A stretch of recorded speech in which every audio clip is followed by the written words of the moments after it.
Hello? What's up? What's up? I'm gonna pick 3 people at random, and I'm gonna give them a promise.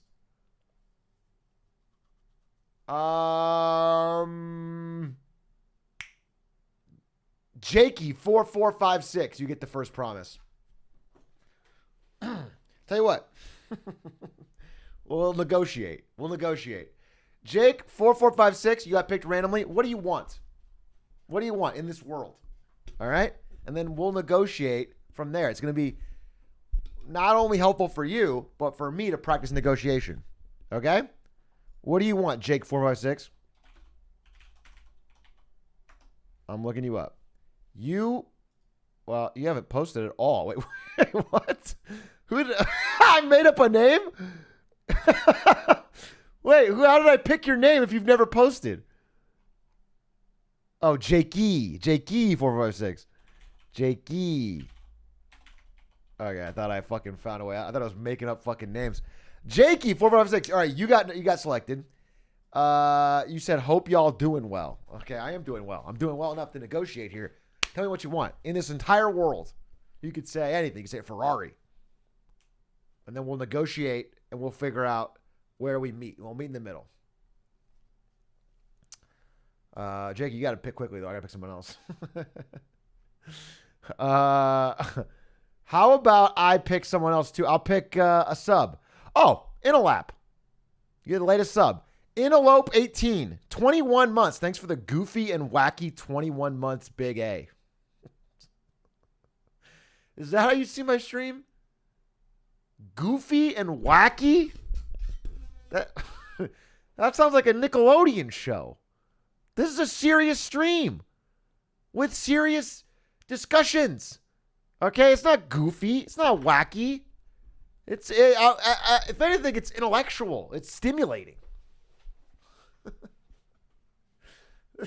This should be like a high-level college course. And I'm not talking about the Marketing Mondays. I'm talking about the Hitman. I'm talking about the fucking grinding balloons. That's what I'm talking about. That's the serious stuff. The Fall Guys. Jakey, you never did pick. It looks to me, Jakey, that you said, "What's up, early gang? Hope y'all doing well," and then you left. Because I read your name instantly. Are you just an early gang fanatic? The second they get past early gang, you're no longer interested? It's insane. It's insane. Lightspeed Robin, thank you for the tier 1. Andy Warhol, but spelled like a war. That's funny. Thanks for the gifty. I picked Inalap. What did he want? Inalap, what did you want? All right.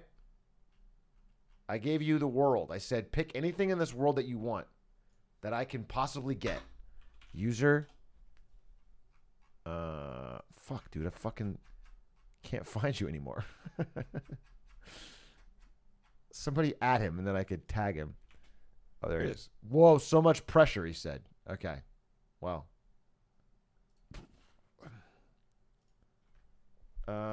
Wait, you've been timed out before? You got timed out by Swipe. I'm going to scroll back to your first message. We're going to learn about you before I fucking get into negotiation here.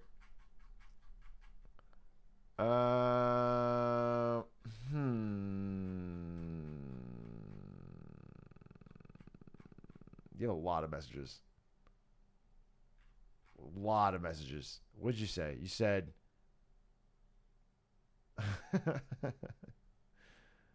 You said, why is Ronald McDonald at Guantanamo?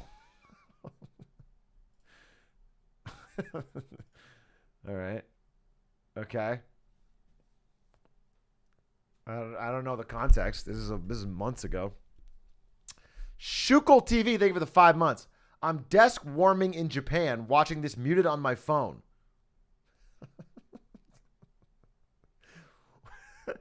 This is not the right stream to watch muted on your phone. Do you know what I'm saying? There's not enough to take from this. If I was speed running something, maybe you could watch that and enjoy the gameplay.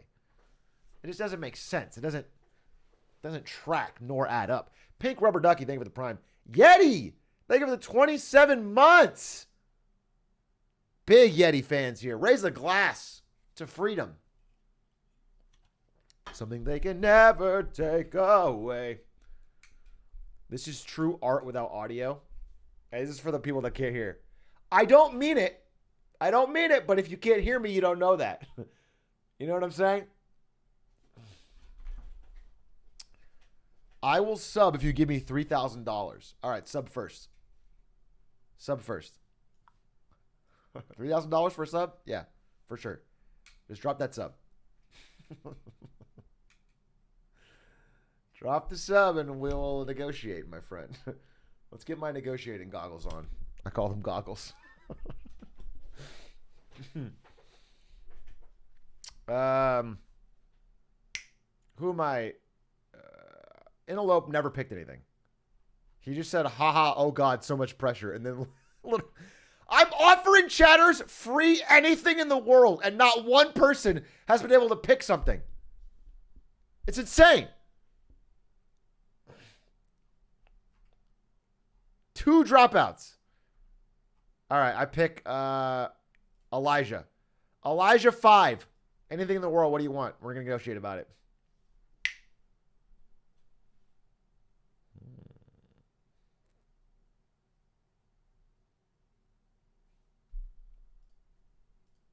I'm looking.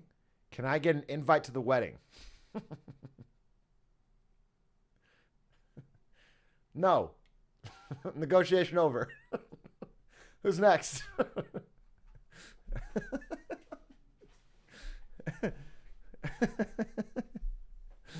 SS Pancakes. SS Pancakes. Anything in the world you want, let me know.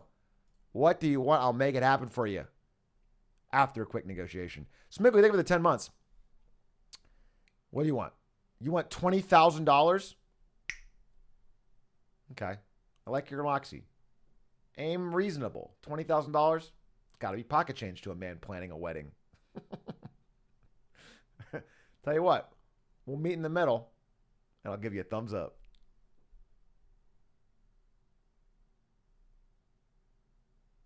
Negotiation ended.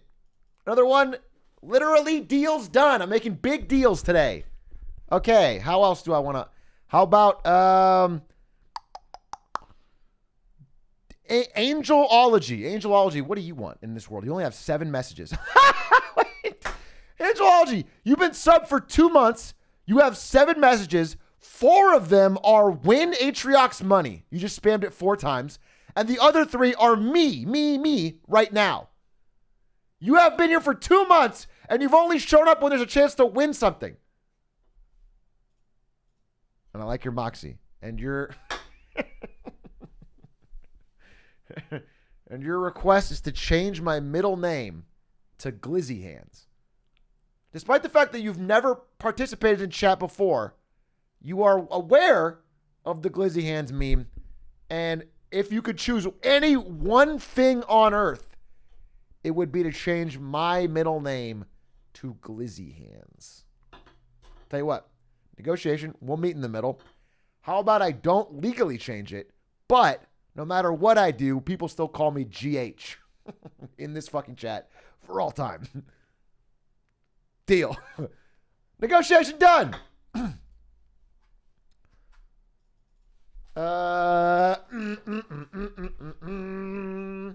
Fuzz nuts. Thank you for the 2 months. Out here supporting the wedding. Oh, thank you for that. I do appreciate the prime. Again, wedding coming up real soon. And this weekend is my bachelor party featuring Stan's Lud and others. I don't even know the full people that are going, actually, because I didn't plan it. It was a surprise to me. Thank God that it got leaked. Because I had a bunch of, not a bunch, but I had a, like, the reason I'm doing Factor today, by the way, I'll be starting Factor here in a second. The reason I'm doing Factor today is because I planned a Factor Get Smarter Saturdays. And like I told the people, like the contract signed, I'm going to do Factor on Saturdays. And then I find out my bachelor party is this weekend. And I have to, wait.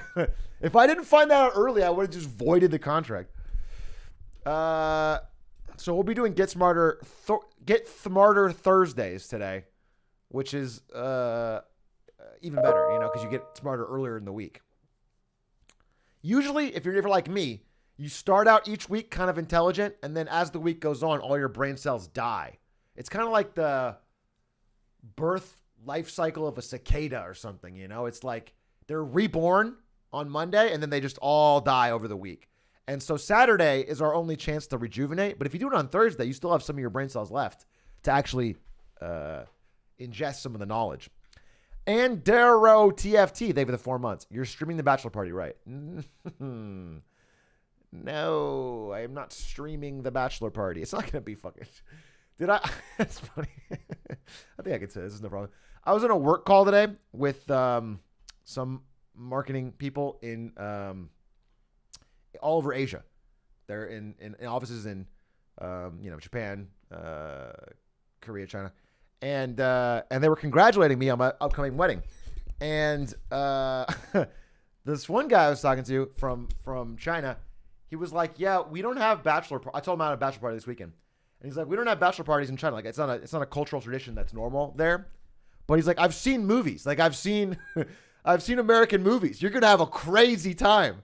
And I was like, bro, I know you've seen The Hangover. I'm not gonna go fucking fight a tiger, and there's not gonna be strippers. You know what I'm saying? I'm gonna gamble with my friends, and this weekend's not gonna be a movie, dude. It's gonna be a fun time with people that I like, but. I don't want to go fucking insane, dude. I want to like lose my mind.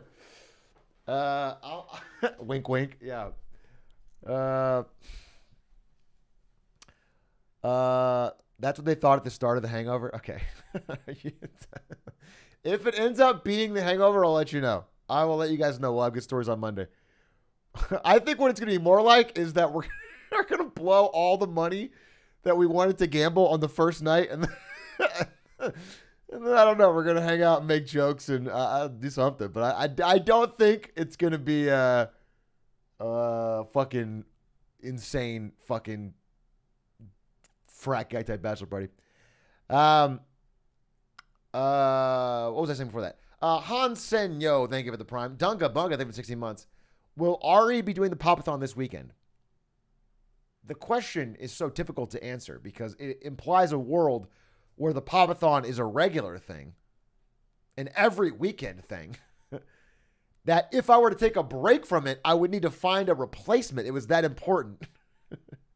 And that if I were taking a break and did need a last-minute Pop-a-thon replacement, that I would get my fiance, soon-to-be wife, to play 72 hours of balloons while I was gone. That's what the question implies. And the answer, of course, is yes. She's practicing right now. She loves Gwendolyn. Penguin of Space, thank you for the 5 months. Kitten Warlock, thank you for the 21 months. Big Papa of Aflems, thank you for the Prime Ski, Labrimski. How's everybody doing? What's going on? You got weekend plans? You got what's going on? What's the haps? I will be out this weekend, so we're trying to fucking go hard in the paint. We're trying to make fucking... Oh, no. Sound. Wait, I also have 7,000 tabs open. It's your birthday? Dude, everyone seems to have a birthday all the time. It's like, what? When did that become a thing? Mr. Big Dog, thank you for the 10 months. B-Day, thank you for the 24 months. I think what we should do is like... I think Korea does it this way. No matter when you were born... during a year, New Year's is your birthday.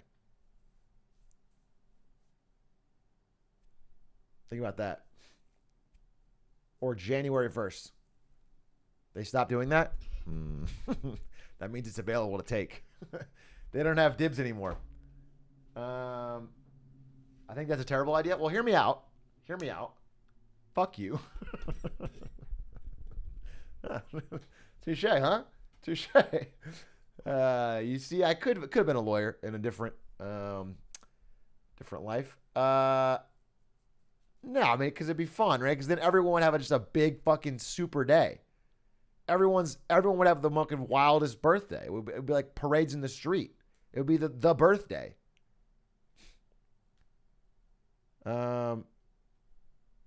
Maya? What, check Maya's stream? What's Maya doing? Twitch.tv/Maya Higa. Oh, it's Maya now? Maya is playing Cards Against Humanity with my stream open. It's just for a YouTube video. You don't have to worry about any what of the this. fuck I'm is so this, sorry. Maya? The best stream ever. Cards Against Humanity with my stream open. You're sponsored. It's just for a YouTube video. This is my sponsored stream. What's going? What the don't listen. Now we have a fucking chain reaction going on, Maya. What's going on? You're sponsored. It's just for a YouTube video. This is my sponsored stream. What's going? Don't listen. Now we have a fucking chain reaction going. I'm sorry. Hey, thank you to Factor. Maya, an official Factor partner. She loves Factor meals as well. One thing I want to say about Maya is that she can't get enough of Factor meals. She's always telling me off stream that she eats Factor meals 24/7. They're delicious and nutritious, she says. And if you want to be healthy, wealthy, and wise, you'll sign up for Factor right now. That's the dance of someone that loves Factor meals. Her chat saying, real and true, I'm eating one right now. That's awesome. That is awesome. Good for them. Atrioc, what's this one? Can you please look at my dog in your Discord? I will, but I'm going to ban you afterwards. Is that fair? Because you've talked about it every goddamn day. I'm looking at your dog, and we're all going to say what a cute dog, and then I'm going to have to fucking ban you because you won't. It's not even the same dog. No, you're lying. You're lying. You sent me a picture of 4 different dogs. And the first 3 you said, oops, wrong one, my bad, man. You're not your dog. You're doing a thing. You're doing a thing. But I will show this one, because this one's kind of cute. If this is your dog, it's a cute dog. He's a cutie. He's a cutie. I'll give you that. Speaking of tabs, this one's about a Hyundai plant in Alabama where there was child labor. Like, they just found out about it. There's like a Hyundai plant where they're just processing sheet metal with like 12 and 13-year-old kids in Alabama. It's insane. And a cute dog, though. Oh, my God. It's like wins and fails. Oh, look how cute that dog is.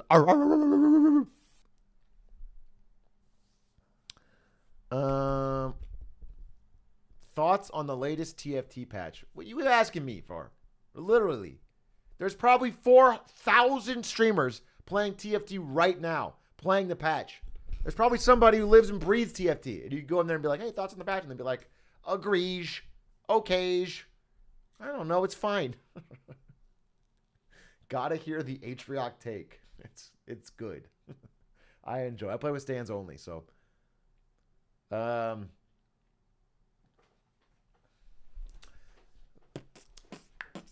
Thoughts on the Federal Reserve hiking interest rates? Yeah, there's a video I have all about it. Hey, Big A, I feel like my bachelor party invitation might have got lost in the mail. Can you resend it? Oh, really? It's weird because I didn't mail any invitations to the bachelor party. It was just a text group. So that's weird that you didn't. But you're in that text group, right? So the address is there, so you can just figure it all out. I'm sure it'll be no problem. Just check the text group. I think the problem is you're looking at your mail and you should be looking at your texts. Weevile,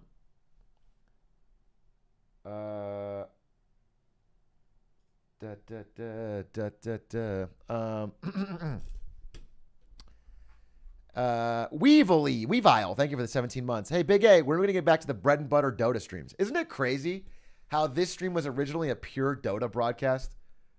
Isn't that wild? Like, I'm sure all the old heads you remember when we did Dota all day, every day for years. Just years and years of Dota. And then very recently, we've kind of branched out a bit. It's crazy that I've gotten away from my Dota roots. Those were the days. We would just get on and we'd play morning to night Dota. And everyone in chat would just fucking love it. AFK3 ND, thank you for the tier 1. Ty Grandis, thank you for the 7 months. Yo, Bachelor Boy, enjoy your time. Thanks, I will. I'm looking forward to it. Blanks, thank you for the 35 months. God diggity damn. Hey, man, I know your wedding is coming up, but I think our 3-year anniversary next month might be a little bit of a big deal. I hope you're thinking of our 3-year anniversary gift. Mine is really cool to you, so it would look really bad if yours was super lame. 36 months, 3 years. No, dude, of course. Dude, don't even ask. Why would you even? That's insulting you. Of course, I've got a 3-year gift ready for my favorite chatter, longtime sub, Blanks, and it's a good one. Holy fuck, you're gonna love it, dude. You're gonna go crazy for it. You better get your gift up to par. Honestly, you're gonna feel a little bad when you see mine. Oh yeah, my bad. Okay, well don't beat yourself up about it, but a little bit do because I was insulted. It's gonna be a good one. Hey, pop quiz, totally unrelated question. How much do you like when I give thumbs up? What's your status on that? Like, totally unrelated question. I just want to know if that's a thing that is something you enjoy. Not Zinjo. Think of the 11 months. Invite your editors to the party. Many are saying this, Atrioc, not me, but some chatter. Many are saying that I should invite my editors to the bachelor party. Okay, but not Quack though, right? Right? Like, sure, we get Zinjo in there, we get Kage in there, we get the crew, we get the squad, we get Rez, we get Connor. But we don't get Quack in there. Right? It's just like he's a vibe killer, because the only thing Quack wants to talk about is his last Valorant game. You ever hung out with someone who only wants to talk about their last Valorant game? Bro, my teammate were so bad. Dude, I said fucking hold A. They didn't even hold A. Like, he just keeps pushing. And it's like they fucking can't even hold angles. It's fucking crazy. And it's like, okay, Quack. That's so interesting. It's like, yeah, that's crazy, man. The problem is when I talk to Quack, I always blow my that's crazy too early. He'll start talking about Valorant, and like in the first sentence, I'm like, oh, that's crazy. And then I can't. Now I have to double dip. Now I have no that's crazy left, and he keeps rattling. So it's like a real, and then you say that's nuts. That's wild. Dude, that's wild. That's wild, dude. Holy man, your Sage was 0-12? That's nuts. Jeez. That's bonkers. So Evan Gao is giving your best man speech? Yeah, for sure. He won't be invited nor asked to, but I'm sure he will show up and do that with a backflip.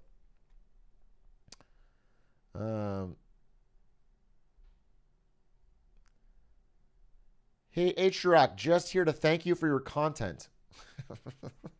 Thanks, man. You're welcome. Found out about you a week ago. Cheers from Brazil. Tell the people of Brazil about me, okay? Get that trending.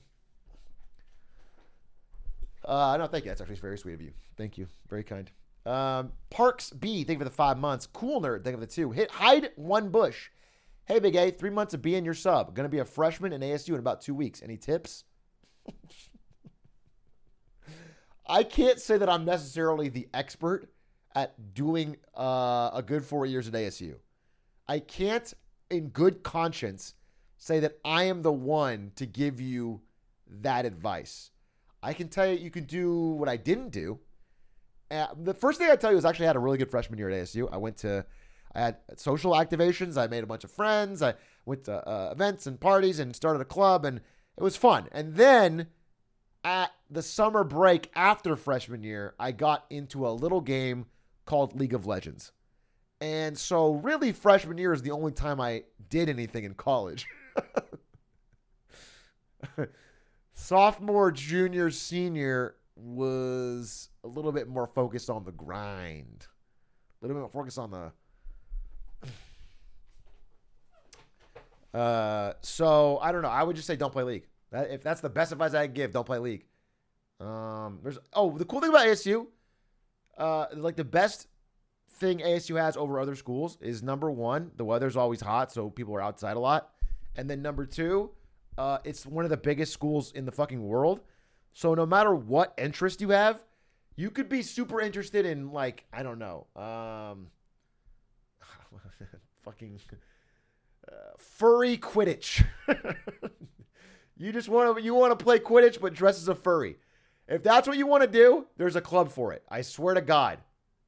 Whatever you're into. Oh my God, how'd you know? All these specific? Oh, because I founded that club back in my time there. It's quad ball now, actually, I heard. Anyway, whatever you're into, there's a club for it. That's why ASU was kind of cool. There's many students, and they all have interests, and you can find some that are similar and make friends over that. So I would recommend doing that. You know, give it a shot. And that's it. And if there isn't, found a club. Yeah, do that. I did that for esports. Seti, thank you for the 7 months. Beadbod, thank you for the 16. And Bongiorno, thank you for the 14.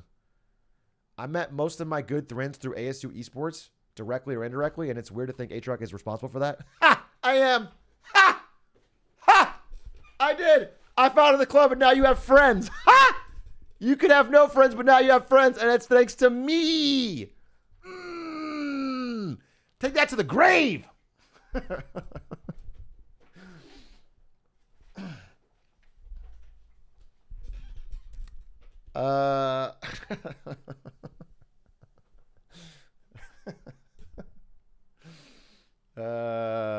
Now you can't grind nearly as hard, Fuchsia. Unfortunately, your obligations to friends in your life means you cannot be a complete and total degenerate. Hey, Physics. Bean Bagel, thank you for the... dude, have you guys seen these Discord tubers? I'm sure some of you Zoomers are crack addicted to them. They trend a lot, and so I've started to see some of their stuff pop up, and it's like their entire shtick is just like, yeah, it's like the cat is one of them, but the ones I've been seeing are more like, it's like it'll just be a group of random people in a Discord, and then every video is like they look at some memes and laugh. It's like it's always like a Discord call kind of group, and you just read the comments, and it's like they're not even hiding it. Like, let me see if I can look at my history, because I was looking at one today. The comments are like literally like, hey, I put this on and pretend I have friends. Which, like, I'm not making fun of them for doing it. I'm just making fun of it. Like, that is just probably not solving anything. I can't imagine that is as nourishing as you'd hope. I can't find it, dude. Where was it? I'm trying to find the specific video, because I was watching it and I was like, is this really funny? Like, this is what's fucking popping? Hey, babe. Oh, well, it's not 8 o'clock yet. Oh. You're hungry? We could start early. I was gonna double up. Woo! Wait, but it's 7 minutes. Can I just start preparing? All right, let's talk about Factor meals. Thank you, Ari, for bringing in the Factor meals today. We have 2 of them. We're gonna actually double up because Ari wants one as well. The problem is Ari often eats all of my Factor meals when she comes home from working out, and then I don't get to give as many Factor meals. Don't block the F, because then it's actor. What Brian is doing right now. Fake it till you make it, you know what I'm saying? I will be having the mango salsa salmon, and you will be having... I just picked this as a wild card. The turkey sloppy Joe? All right, that's yours. Well, it's Brussels sprouts, so. All right. Yeah, it's got the it factor, you know what I'm saying? Yes, sir. Okay. Mango salsa salmon is my favorite. The salmon ones are always my favorite. Yeah. Can you bring a smoothie when you... one of the... Didn't you already drink it, though? No, I saved it. I drank the other 5. But... Babe, there's definitely one more smoothie. I promise. I know, but, like 20 minutes ago, there were 2. No, I don't know. But there's one. I promise. Okay, bring it now? Yeah. No, whenever you're good.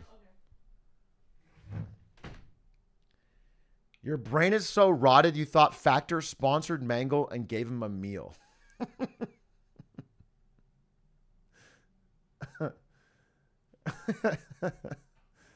No. No, I'm not eating the salmon mango meal. And it's like...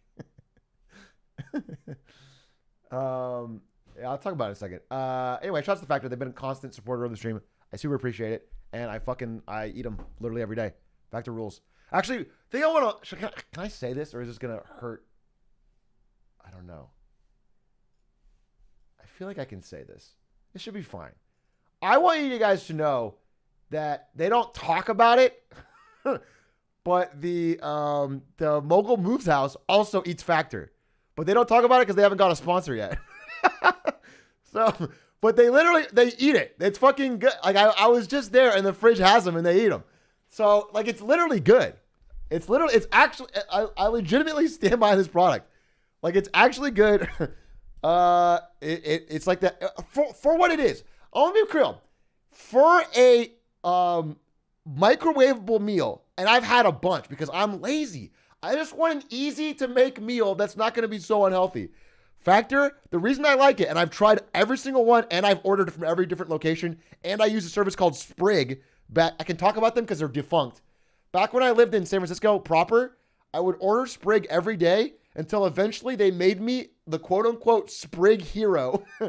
And they emailed me to say I was their highest spending customer. But it was a complete fucking terrible business that like had no profit. Like, so they went out of business. I was like the only person using enough Sprig. So I've tried them all. And the thing I like about Factor is that it's as healthy as you can get for that. And it's very quick. And there's no mess and no cooking. And it's way less expensive than ordering. So I stand behind it. If you are in my wheelhouse, it's perfect for you. If you like to cook, I don't recommend it. If you don't care about healthiness at all, there's probably something that's like you could get something, I don't know, pure carbs, pure taste that you could get. I'm sure. Okay, but if you are in the area that I'm in, I think it's worth checking out if it's in your financial space, and you can get 120 off with code POGATRUCK120. That's my spiel. All right, that's what I want to say. I've been using Factor for a long time now, and I like it. I think it's like. When my sponsorship first ended, I bought it immediately, and I just didn't talk about it because I wanted to see if I could renew, and I did. Are they countrywide or only cities? I think it's countrywide, but I don't know. I know it's not Canada because Canadian people have complained to me. But that's all I can say. Worth checking out. The panel's in the link below. Exclamation point Factor if you want the link. I'll put it in the title, actually. And anyway, I want to thank them because they're always chill to talk to, and they like knew about the stream when they wanted to support. They were like, hey, can we support Get Smarter Saturdays? And it was like, you know about Get Smarter Saturdays? That's fucking dope. And then, so we're good. That's why I like them. They've been easy to work with. They let me move my thing because of the bachelor party. We check it out. That's it. Okay. Leliment, think of it 16 months. Today, the plan is to do a bunch of things, but more realistically, the plan is to watch interesting and funny videos and that we learn something from so we can all get a little bit smarter and, more importantly, not be bored. That's the plan. Get Smarter Thursdays. Yeah, that's correct. Somebody saw we already watched. Atrioc, there's these things called cup ramen. They're simple, affordable, and quick. Yeah, but they're not as healthy. That's the thing.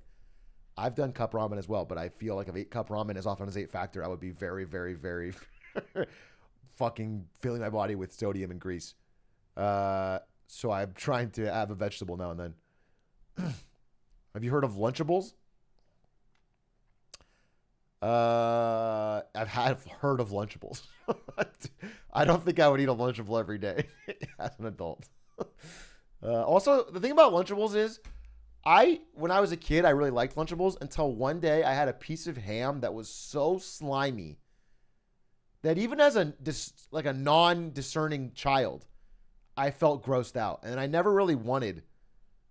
Like it didn't even look nor taste like meat. It was like literal slime, dude. It was like, ugh, it just really grossed me out, and I never wanted it again. I like avoided it. How did you get started in marketing as a teen? If you're a teen, like if you are 14 years old, don't get started in marketing. That's hustle culture gone wrong. Just be a teenager, dude. Go play a fucking video game or, I don't know, talk to somebody. You don't need to get started in marketing. Now, if you're 19 and you're like out of high school and you want to get started in marketing but don't want to go to college for a marketing degree, then that's more interesting. How would you get started? I guess, listen, you could find, there's a lot of like online small businesses. If you had a unique, I don't know, let me give a random example. Let's say there was a Instagram dog food company, right? And you are very passionate about dogs and you know a little about social media. Theoretically, you could try to get in touch with them, help them out, do work for.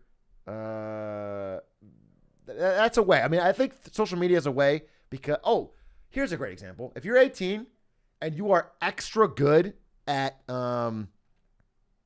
making TikToks that can get engagement without being totally not brand friendly, which is a very hard skill set to have, many companies would love to work with you because it. Oh, It's 8 o'clock.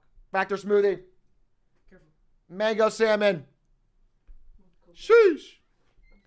But I'm getting too serious right now. But I just want to say that as someone who's in the marketing field and looking around at the industry, and I've had to hire people, TikTok is so big and so important, and it's a hard nut to crack for advertisers and marketers, and if you understand it and can make something good on it, people would hire you. I'd probably hire you, dude.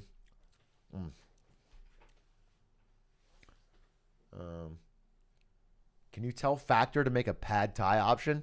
The only thing I tell Factor is to send me more strawberry banana smoothies. That is all of my outbound messages to them. I say, hey, can I just get more of the smoothies? But I'll mention pad thai. Maybe I mentioned the pancakes, and I don't think they added it because of me, but they told me when there was one.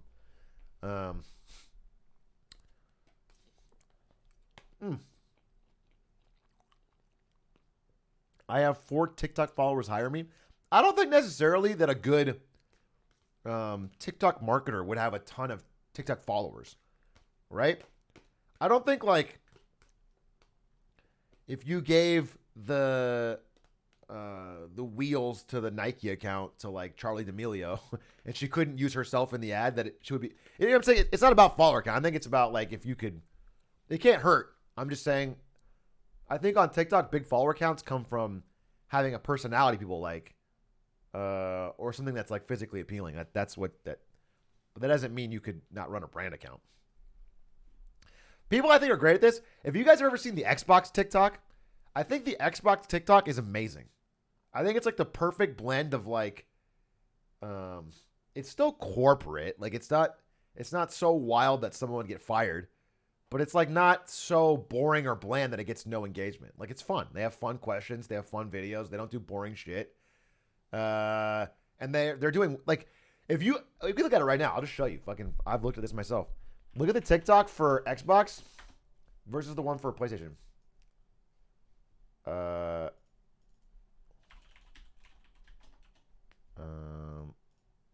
PlayStation. Check this out. So, Xbox account, 4.5 million followers, 36 million likes. They got random shit like this. What would you do if you saw me on your shelf and I looked at you? We made eye contact. And I said to you,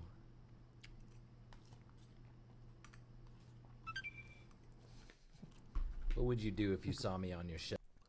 That's 700,000 views. 500,000 views.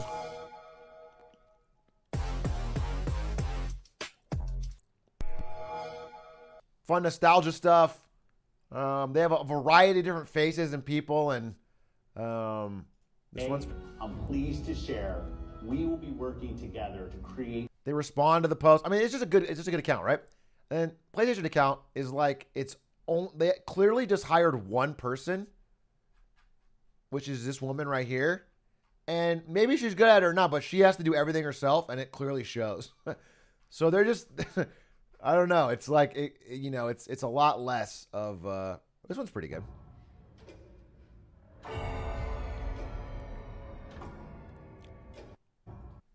Or, but anyway, if you're good at this, it's definitely a valuable skill set, and people would pay a lot for you.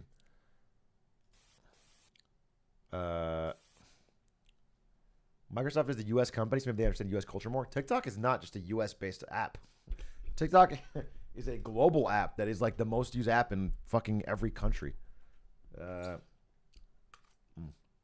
for English speaking, I mean, UK.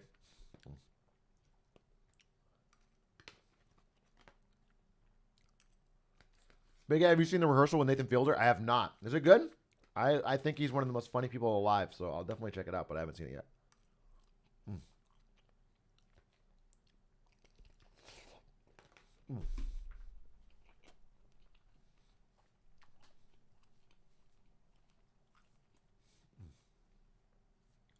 This Sega TikTok is the best gaming company account. Let me see.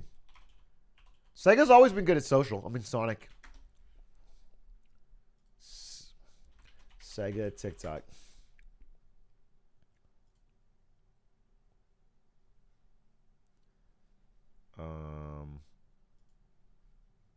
Which account is it? Sega West? This can't be it. They only have like one good TikTok. You think Sonic, you mean? They have this one, Day in the Life of Working at Sega. Life working at Sega, Part 1. Look at the iconic Sonic at our Sega Europe office. Welcome. Come on in. First things first, saying hi to the boss. Hi boss. This wall tells you all about our history. Wow, we've done a lot. This is not that good. This is a long... Okay, let's get to work. Look at all these game posters. This is not that good. I don't... Maybe you're thinking of Sonic. The Sonic specific account. Wow, we've done a lot. Okay, look at all these game posters. Big A, I'm glad you finally got sponsored by Fear Factor. I know it's always been a dream. It is funny that when I was a kid, I would watch Fear Factor with Joe Rogan. And now, many years later, he's like the biggest podcaster in the world with like a media empire. And like back when I was a kid, when I watched him, he would be like, "Hey, eat this bull penis for $50,000." Isn't that? It's just weird, you know? Actually, it's extra weird because at the same time, I would watch Fear Factor and The Apprentice. And then Donald Trump became president and Joe Rogan became like the biggest fucking single audience for a person. Yeah, that's odd.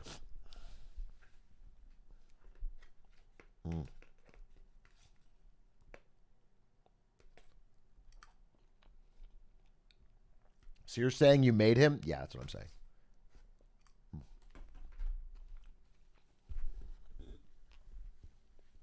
Here's the correct account.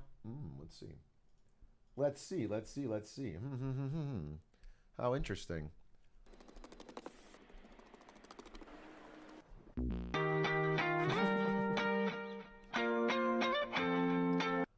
Yeah, that's good. You know what, though? I mean, literally, I'm going to say it.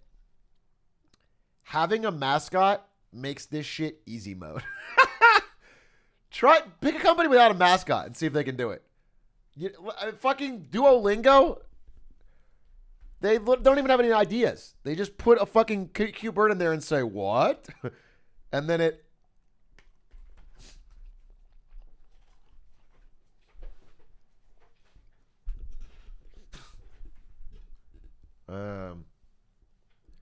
McDonald's still not great. Does McDonald's use Ronald in their TikToks? If McDonald's started having Ronald McDonald like surprise people on their TikToks or fucking do some weird shit, I'm sure they'd have 1 million views. But they don't. Why did you abandon Bergsy then? Because I'm not a company. I'm not a corporation that needs a mascot. And if I did, you know what? Maybe we can get all my TikToks to have Bergsy in them. We hired Kev for the TikTok. We'll see how it goes.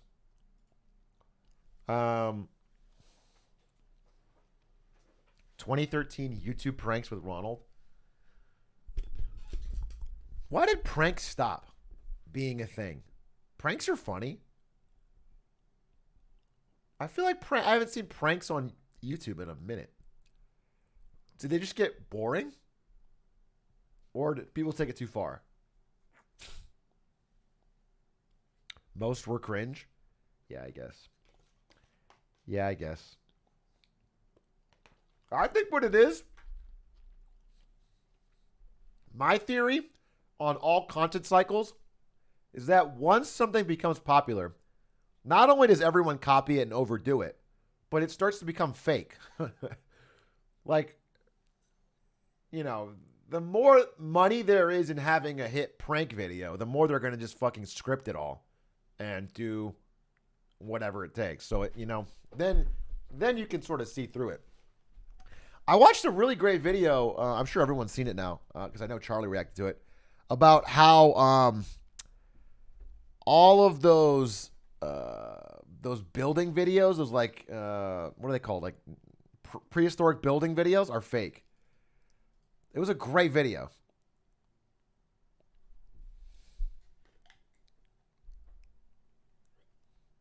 Those primitive building videos, yeah. And it's like, I didn't know that. I guess I never thought about it. I've seen a couple of those primitive builds, and I always thought, who cares? Like, it wasn't appealing to me, so I never thought anyone would take the time to fake it. But it turns out they're so fucking popular, and they make so much money, that there's like a real incentive to fucking hire a tractor and a team of guys to fake it. I didn't understand that. Primitive Technology is a real channel? Let me see theirs. Primitive Technology. Let's see what they built. What's their best building? Well, that's the problem, is this shit looks ugly. The ones I've seen have a big fucking pool and like waterfalls and fucking slides and shit. And this one is like a fucking red roof. Yeah, I believe that this was not faked.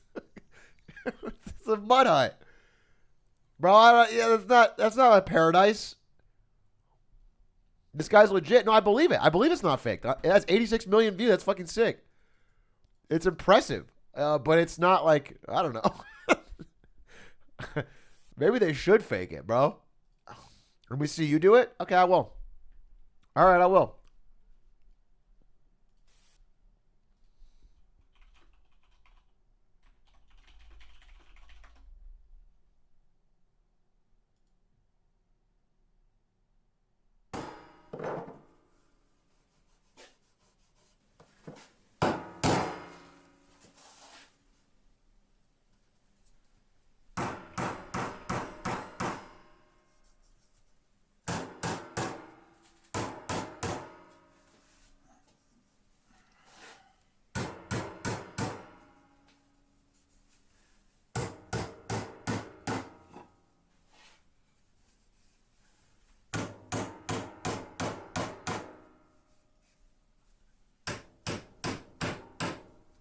Put that there.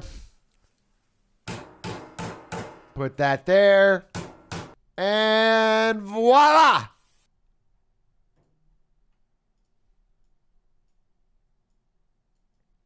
Hey guys! Welcome to my primitive paradise! Yeah, it's just a fun little hut that I built out here using only primitive tools. Improvised the hammer out of a makeshift banana, if you can believe it. It was a very sturdy banana. And now it's just me and my pal over here chilling in the tub. Chilling in the tub. Yeah, I guess it was kind of fast. The way I built it, but it probably won't last more than 50 or 60 years. I mean, yeah, I built it strong into code, but it probably won't last more than 60 years. So I'm not going to say I'm a great builder or anything, but it is beautiful and fun, and it's paradise.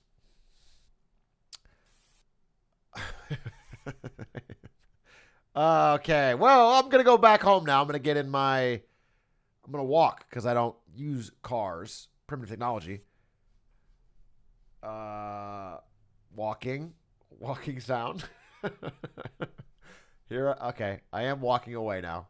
So, okay, and I'm back. I'm home. Wow, that's awesome. That was smooth. Smooth as silk. TBT, thank you for the 8 months. Paradise looks amazing. Trisket, thank you for the 26 months. Max Unruly. Thank you for the 12 months. Good luck on the marriage, Big A. Hope she says yes. In fact, she already said yes. That's sort of what the marriage is bringing to life. I wouldn't have planned the wedding if it was still in the air, if it was still in flux. I hope she says I do.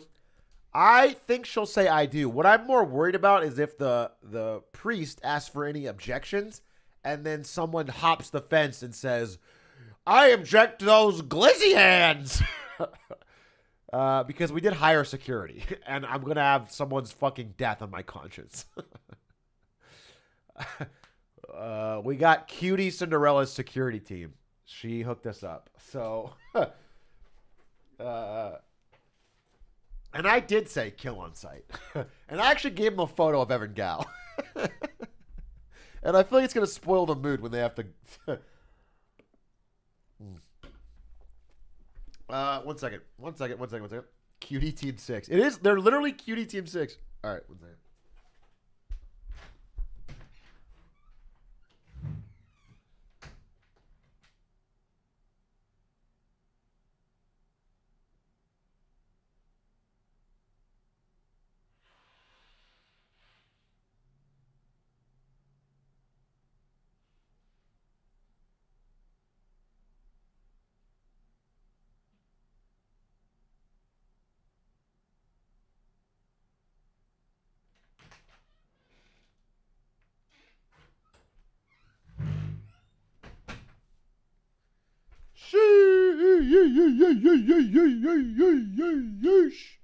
Sheesh. Hey, let's play a game. Okay?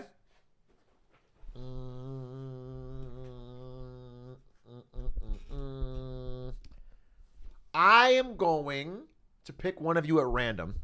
Okay? I'm going to pick one of you at random. And you're going to tell me the first letter of your first name.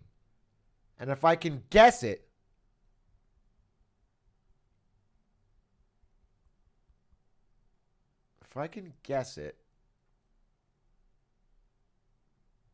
well, you're going to lie to me. Shit.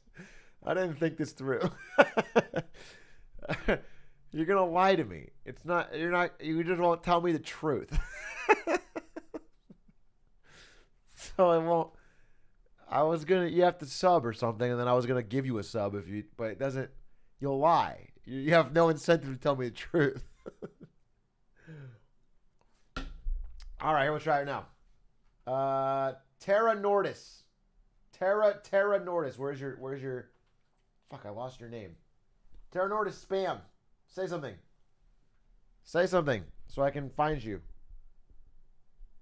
Terra Nordis. No, everyone's fucking doing it. Here, I found him. Terra Tornis. All right, user Terra Tornis. All right, Terra Tornis. You're the person. Okay. You have to tell me. Can you have Discord? Terra, do you have Discord? Terra Tornis, can I just pull you into a Discord call real quick? Are you in the Atrioc server? All right, go to the Atrioc server and join the. I'll just pull people up. This is never gonna work. All right, I'm in the stream VC. Just join one of them, and then I'll pull you up. What's your name on Discord?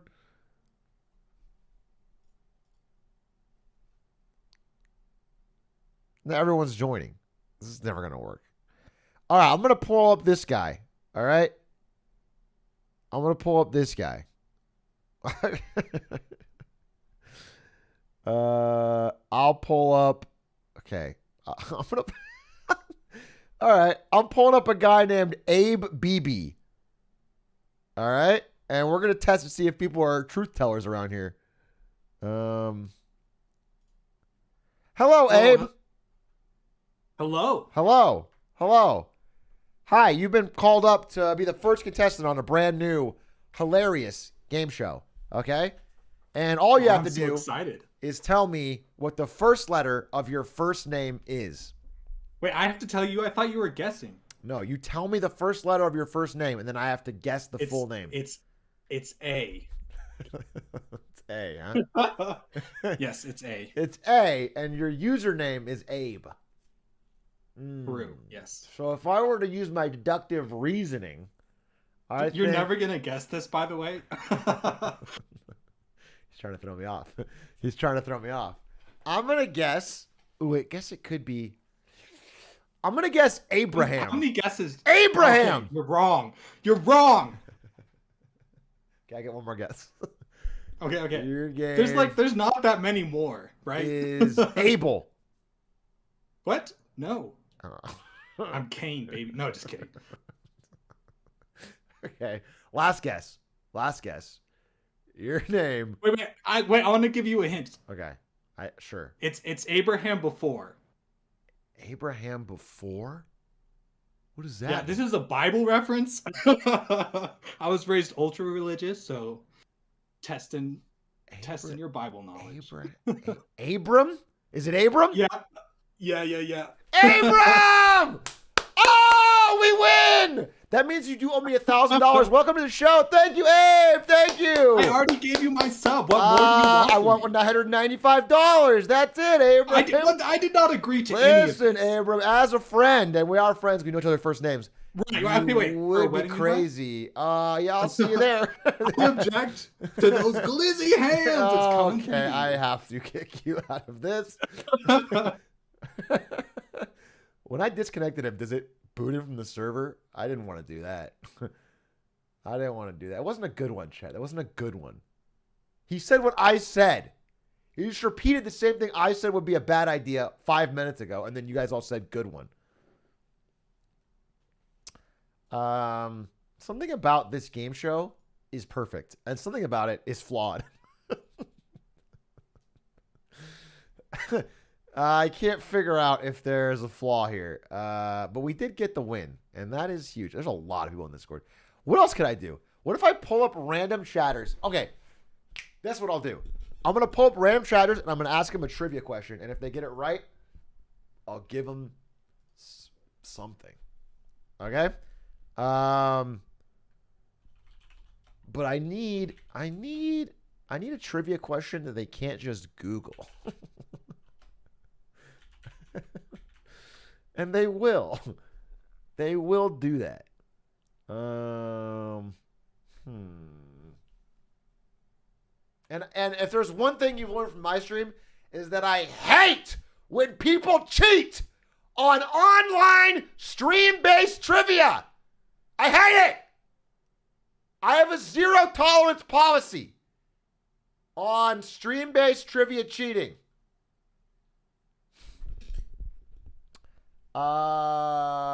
Anders. Actually, I'm going to do Arc. Arc. Move to Stream VC. I have a question for you. Arc.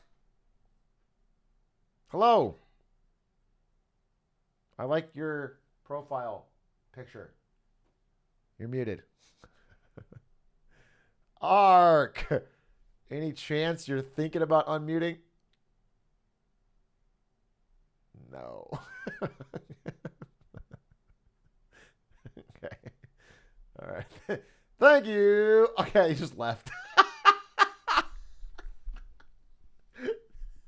Why did you join the Discord? What the fuck? Don't join up if you're not expecting to possibly get dragged up. Okay. 3ND. 3ND. You are in 3ND. Welcome to the stream.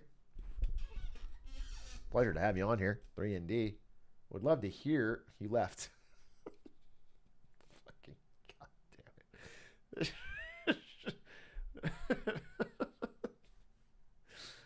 Okay. How about this has got to be one.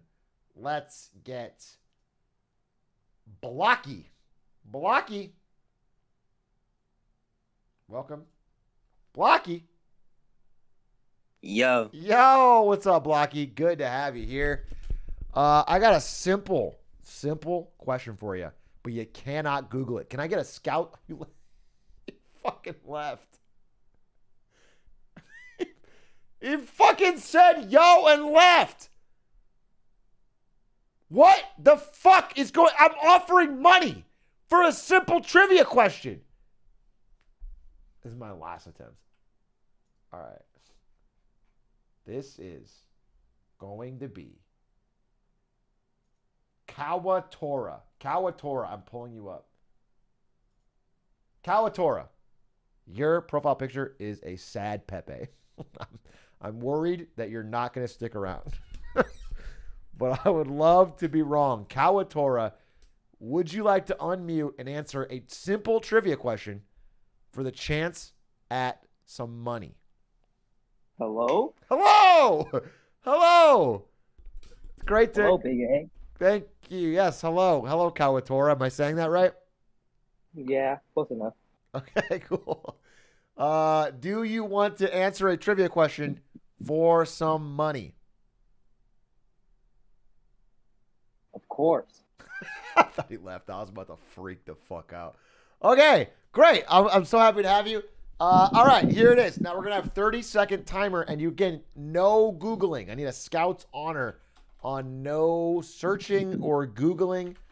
Let me get the music. Okay. Yeah. I will tell you, I was kicked out of Boy Scouts, though. No cheating. All right. The time will be very restrictive. No cheater. Okay. Here's the question. What is the name of Chewbacca's home planet? Oh, I have no clue. I am not a Star Wars fan. Okay. Let's make it easier. Let's make it easier. What is the name of one of the Star Wars movies?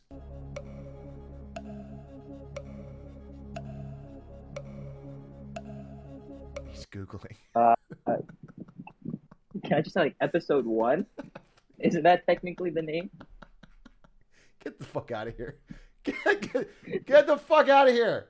God damn it. What the fuck? Literally, episode 1? Oh, my fucking God, dude. I fucking made it so easy. A New Hope, you can't say that? Not the worst answer possible. It basically is. Right? Like, I mean, he could have said, like, fucking shit fart. But, yeah, like, for reasonable answers, that's about as bad as you can get. Is Psychic banned? Why is Psychic banned? I don't remember having any reason to ban Psychic from the Discord. Wait, what's this? Oh, whoa. I knew that these had to be up. Okay. My bad. 1 second. Okay. Yep.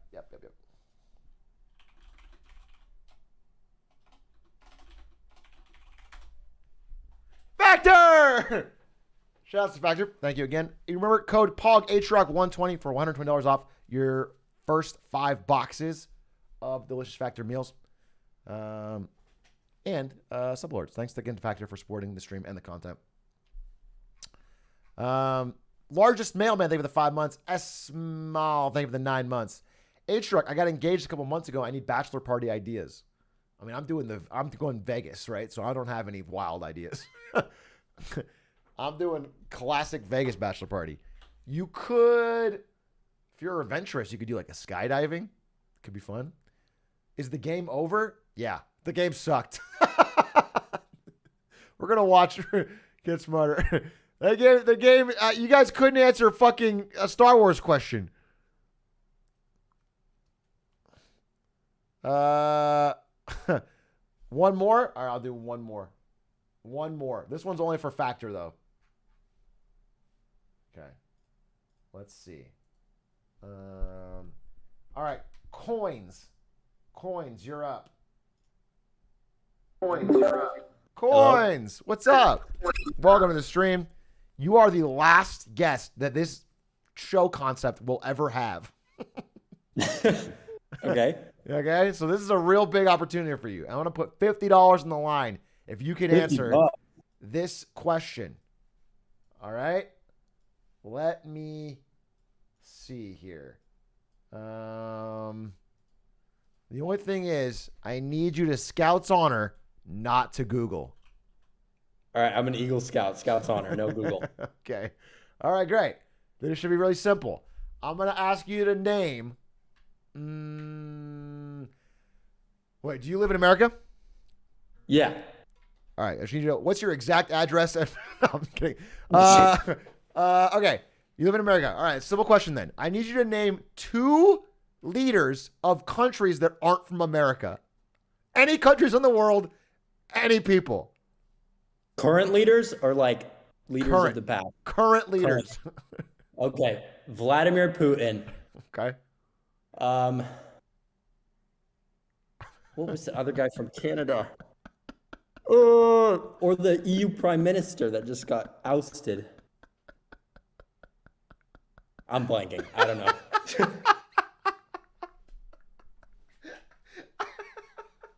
Kim Jong-un.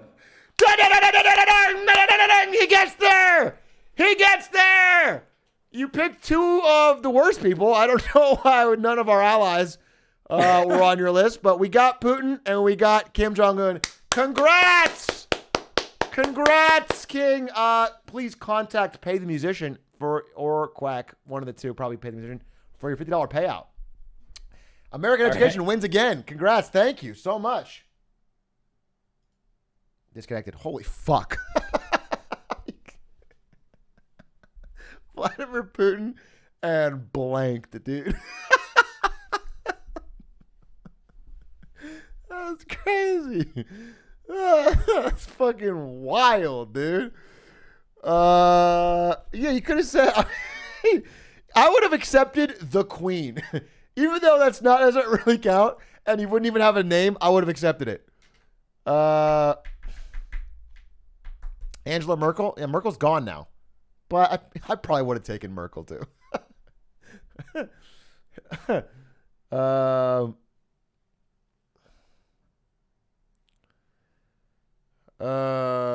Trudeau was the easy one. I figured that he would say Trudeau and Putin is actually what I figured before I even asked the question. The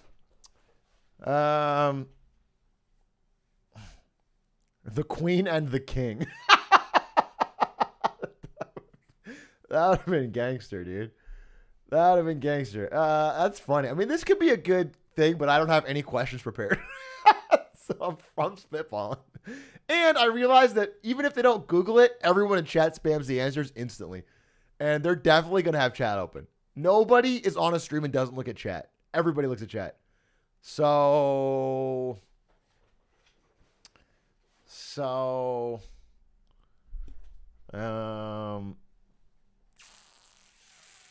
what if there's a question? Oh, I've got a question.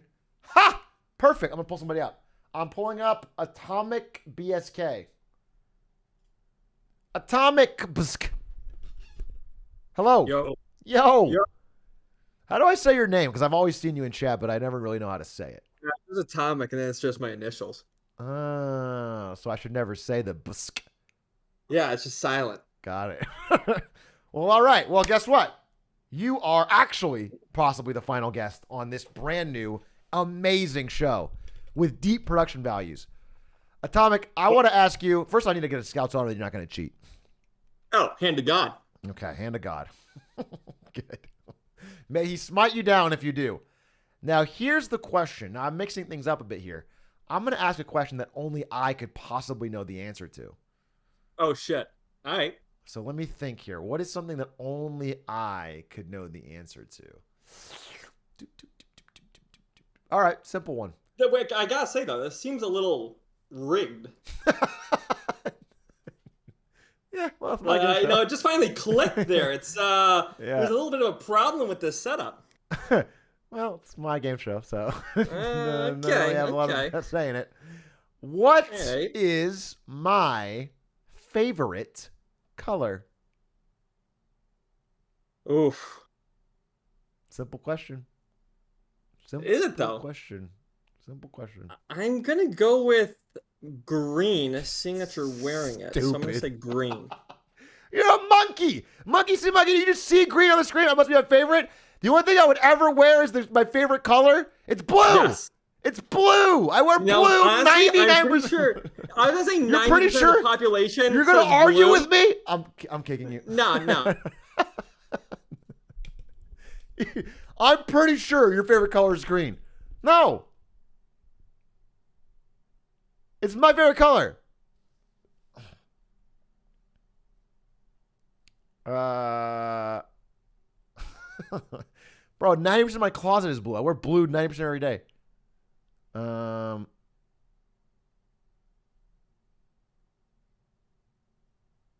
are you wearing green? Do you always wear your favorite color every day? Are you a cartoon character? Are you one of the fucking Powerpuff Girls?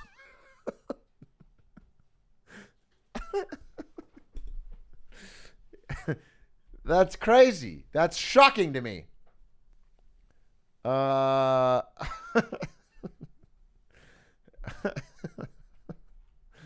Okay. They call me Bubbles Blue. They didn't even call Bubbles that. Why would they call you that?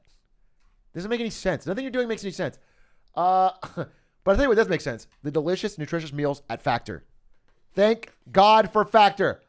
My final bite of salmon.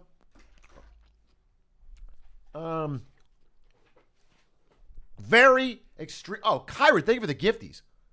Very tasty smoothies, very tasty meals, healthy, and much, much more affordable for me than what I was doing before, which is ordering all the time. Especially now. I think ordering has gotten ridiculously more expensive in the past, I'm going to say like 3 months.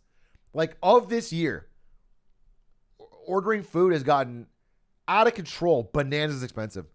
And so Factor is way more affordable and healthy. So check them out. Kyra, thank you again for the fucking 20 gifties. Goddamn. Kyra, do you want to be on the show? I'll toss you up here. Are you in this thing? Kyra, EFGHIJK. You're not. Okay, we're going to pull up somebody else. We're going to pull up Mr. Q-Jax. Mr. Q-Jax. Hello. Hello. Welcome to the stream. How are you doing? I'm great. How are you? I'm doing all right. I'm having this really brand new quiz show that's really taken off. People are loving it. Everyone's had a good, positive opinion of it so far. And all I want to ask you is, are you willing to swear that you're not going to cheat on this question? Yeah, I'll turn off your stream right now, dog. Well, leave it open in a tab. You know, we need every view. So I would mute it. Okay, let me ask you a question that's going to blow your mind. All right? I'm ready. 1 second. I'm thinking about it. Take your time. Here, simple question that I'm sure you can answer. Who painted the Mona Lisa? Leonardo da Vinci. Fuck, he's right. Okay, if you know your money, baby. Free money. Wait. If you get it too easily, there's a bonus question. Everyone knows that. If it's too easy, So I'm getting punished for my Canadian education. Is that what you're saying? Exactly. Yes, I start out easy because I assume they're like a 12-year-old American that knows absolutely nothing. Okay. If you are not that, it's not fair. So I need to up it. Okay. Okay. Hold up. Here we go. Give me an easy one. Come on. Who painted The Starry Night? Van Gogh, baby. Free money. Okay, here's a third question. And this is for all the marbles. So this is each giving 50, This right? is So I'm at for 100 right now. all the marbles. Yeah. 150? No, you're not up to 150. You're on the first 50, and you have to get this last one. Okay. Very, very, and this is simple. It's just as easy.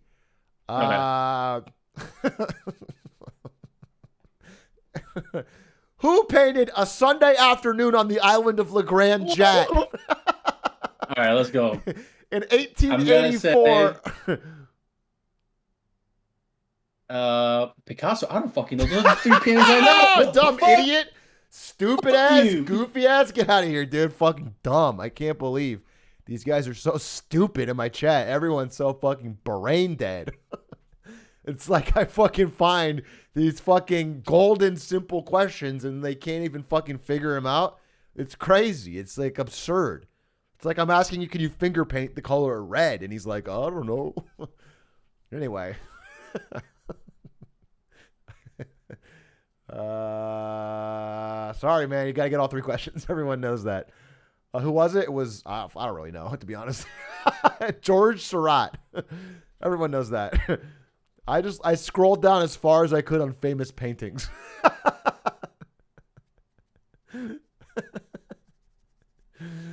He acted like he had it all figured out.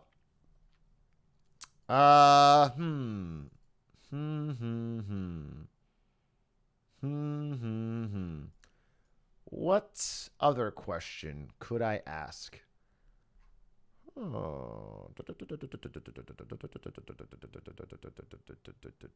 All right. For this next question,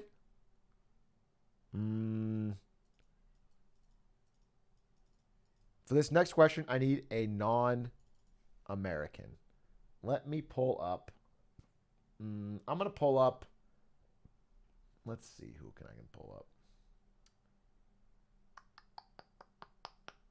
I'm going to pull up Shake Sapphire. I don't know why, but I'm going to. Shake Sapphire. Shake Sapphire. Speech, I think, for the gifties. Shake Sapphire, are you there? And would you like to participate in this edition of Atrioc's Quiz Time Experience? Hello? Yeah, hello. Hi. Hi. Do you want to do a quiz question for money? I'm sorry if my pronunciation is kind of bad. I'm not American. That's totally fine. That's actually what I was looking for. This question is for a non-American. All right? The question is, what is the hottest place in America? Death Valley? Fuck. How do you know that? How do you know about Death Valley? I watch a lot of American Twitch and YouTube, so I kind of know. Fuck. He answered that instantly, so I actually know he didn't cheat. He answered that literally instantly. Oh, bonus question. Bonus question. Everyone knows we get a bonus question, even though you did answer it quite well. I will give you one more bonus question. Now, let me think here. Okay, can you name 3 American presidents, past or not present? 3 past American presidents. Bush. Okay. Clinton. Clinton. Okay. And Reagan. Reagan. Fuck. That's too easy. All right, 2 more. 2 more, and I'll give you the $50. If you can get 2 more presidents, you get $50. Eisenhower. Okay, that's a good one. And Roosevelt. Roosevelt. Fuck! Bro, you know more than 90% of the Americans in my chat. All right, you're paid. All right, good game. Congratulations. Please message Pay the Musician on Discord for your $50. Thank you for playing. Thank you for playing, Shake Sapphire. Goodbye. God damn it. He's way too fucking smart. How do you know about Death Valley? I thought it was Stumping for sure. Death Valley? Who knows the fuck? If you don't live here, how the fuck you know about that? God damn it. He didn't even... What crazy is, he didn't even do Obama or Trump. That was shocking. He did 5 presidents, no Obama or Trump. Giga Chad challenge.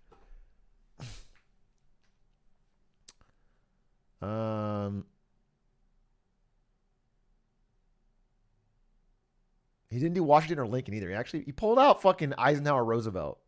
Bangers, dude. All gas, no brakes. CCAP, thank you for the 14 months. He said Joe Budden, George Washington, and JFK Jr. That's 3. And they're all wrong.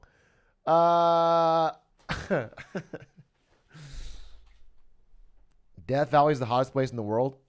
Yeah. Yeah, it is. Okay, I got a question for you. Any more non-Americans? Let's see. I'm going to pull up Rand M2. Hello, Rand M2.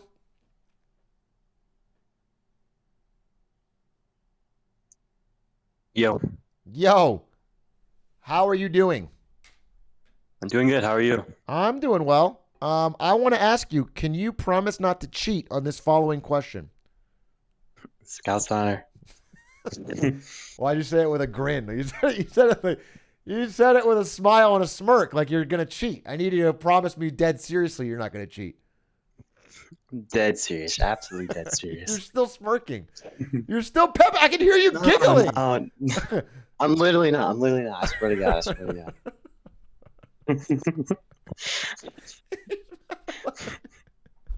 Okay. All right. Well, here we go, Rand. Here's my question for you. All right. You know how Washington was the first president? Of Right? course, You of know course. that? What president number was Alexander Hamilton? Okay, fuck. Just open up Google Chrome right now. No cheating. You'll have to take a guess. You'll have to take a guess. What are you thinking? Number 4. Wrong. He wasn't a president. Dumbass alert. I'm the winner. I'm the smartest. Oh, I'm such a tricky, clever streamer.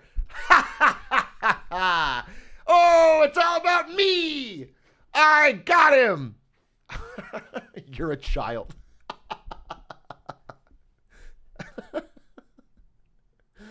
Oh, pwned, sir. Sorry, but you've been officially pwned. Hulk mode on. Anyway, let's get serious about marketing.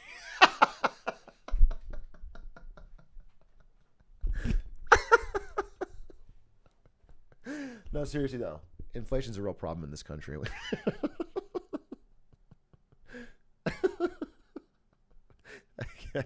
Anyway, what are we doing now? We are jumping into Get Smarter Thursdays. It is time, without delay. I have no more questions. And this bullying of children has been brought to you by the fine folks at Factor Meals. Thank you again to Factor Meals. Code POG120 if you too would like to eat healthy and nutritious and tasty, legitimately tasty meals that I really do enjoy and I've been eating for like now 8 months, I think. I have them for lunch basically every day. Yeah, and there are, I mean, people, who else? Shake Drizzle, Ludwig's editor, messaged me. He said he got them and he liked them. Fucking the Mogul Moves House uses them. I think Radstats told me to use them. Like, people have been trying them and enjoying them. And I think if it's not if it's within what makes sense for your finances, I legitimately think you'll find it to be quite convenient and good. I legitimately think for most people I know that are in my situation, they're like kind of gamery and they don't, I don't know, they just don't eat healthy enough, but they also are lazy. It's good. So check them out. Just check them out if it makes sense for your session. And if it does not, then no worries. Or not a big deal. Factor, Poggate 120. That's it. Thanks again for them sponsoring my broadcast today. We are now going to get into a segment I like to call Get Smarter Thursdays, where we're going to watch videos that have 3 criteria. Number 1, don't be boring. Number 2, don't be too long. And number 3, and most importantly, at the end of the video, we should have learned a thing or two. We should come away with it thinking, we learned something. That is the criteria, and we're going to sift through all of the world of YouTube to get to the bottom of it. If you have a video, please go to the Discord and drop it in the Get Smarter channel. I'm going to look through there. We're going to pick some fun ones, and we're going to get down to it. Literally the only vegetables I've eaten this whole summer have been from Factor Meals.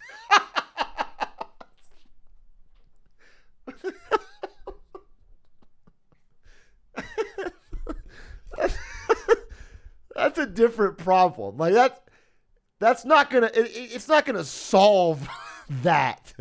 It'll help. It's better than nothing. But if your entire diet is like G Fuel and chicken nuggets, and then you add 1 Factor meal, that's not gonna. But you did eat a vegetable. That's good. I'm shook. Think of the 11 months. Ice Dragon Force. Think of the 7 months. Mitch. Think of the 3 months. Little Hitman update. Oh, actually, Fuck. I need to upload, huh? I need to upload. Do you think Factor will pay for me to... Wait, actually, Quack, you're still working, right? It's processing. I should have made that. I should have made that Thumbo. How do you guys think I should title this video? I have a video of my first day playing the new Hitman map where I set the world record a couple times, once in the morning and once at night, and just me exploring it and trying all the fun stuff. I don't know what I should name it or title it. Daddy needed a new map. That's not a good name. That's not going to work. The new Hitman map is insane. You guys are not going to help at all. Saikuno is not in this video this time. Parentheses, I'm lying. And that's from my editor. That's Quack who edited it. That's not, I don't think that's not. I'm pretty sure that's been like 5 Ludwig titles anyway. So that's not what we want to do. I actually know what I'm going to title it. I'm going to say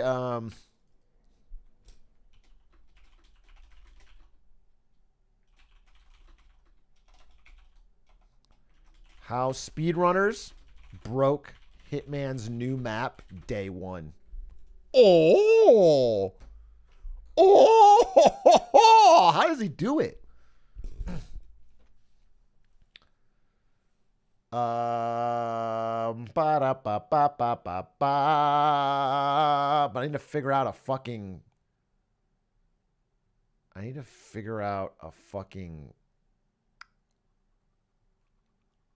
Thumbo. The clown wept for there were no new maps to conquer. That's the opposite of the video's purpose, because there is a new map. The one thing I want you to know is that there's a new map, and then that is.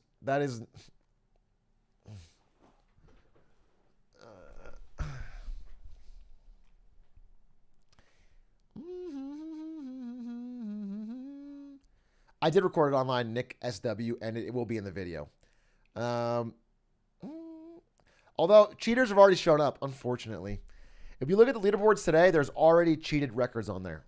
There's a known cheater who put a 17-second time, which is sad. You only get about 1 day before fucking all the cheaters come in and ruin the leaderboards. But eventually it'll be on an official website where you have to submit videos and it'll fix it. But how do you cheat and still take 17 seconds? I mean, there's probably walking time and they can just wall hack or whatever. Like most cheating times aren't 1 second flat. They're like something that's just impossible. Hey. Oh, wow. This is a cute cat. People have been Discord sending pictures of their animals, and I usually ignore them. And it just adds to the more and more Discord messages that bury the real ones I need to see from like pay. But this is a cute kitty. He's got his cat in a Santa hat. Oh, wait, can I put this back? There it is. It doesn't look happy to be in it, but it is cute. It is a cute cat. I can't believe that I like cats now. Literally 30 years I didn't like cats. And then I get a cat and I change my entire worldview. It's bananas. I'm so easy. I'm so simple. I thought my principles would have more fucking depth to them. Cats rule just like dogs. Yeah, I know that now, but I'm surprised.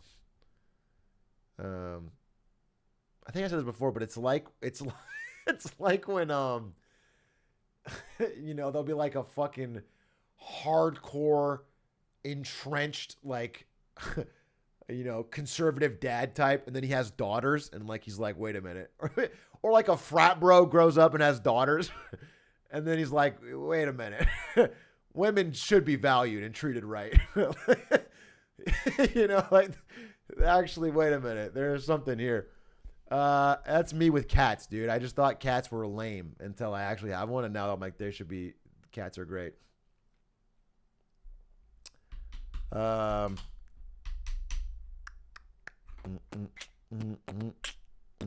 Factor's not on screen. What happened? Where did my factor go? Where did my factor go? Where did my factor go? Seriously, where the fuck did it go? Okay. Player 1 Penguin, thank you for 25 months. Caden, thank you for 2 months. All right, we're gonna get smarter, get smarter. We're doing Get Smarter Thursdays. Let's check it out.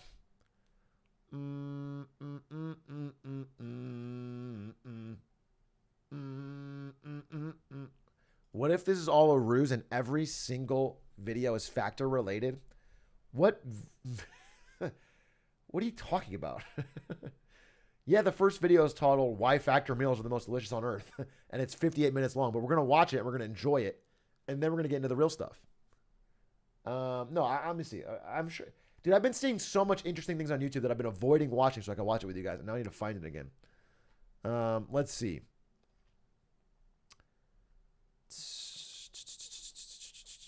There's one called Formula One Explained for Rookies. I don't want to watch that. It's probably a psyop. I've been wanting to do a Marketing Monday on the fucking brilliant mental heist that Formula One racing has pulled in the last 3 years.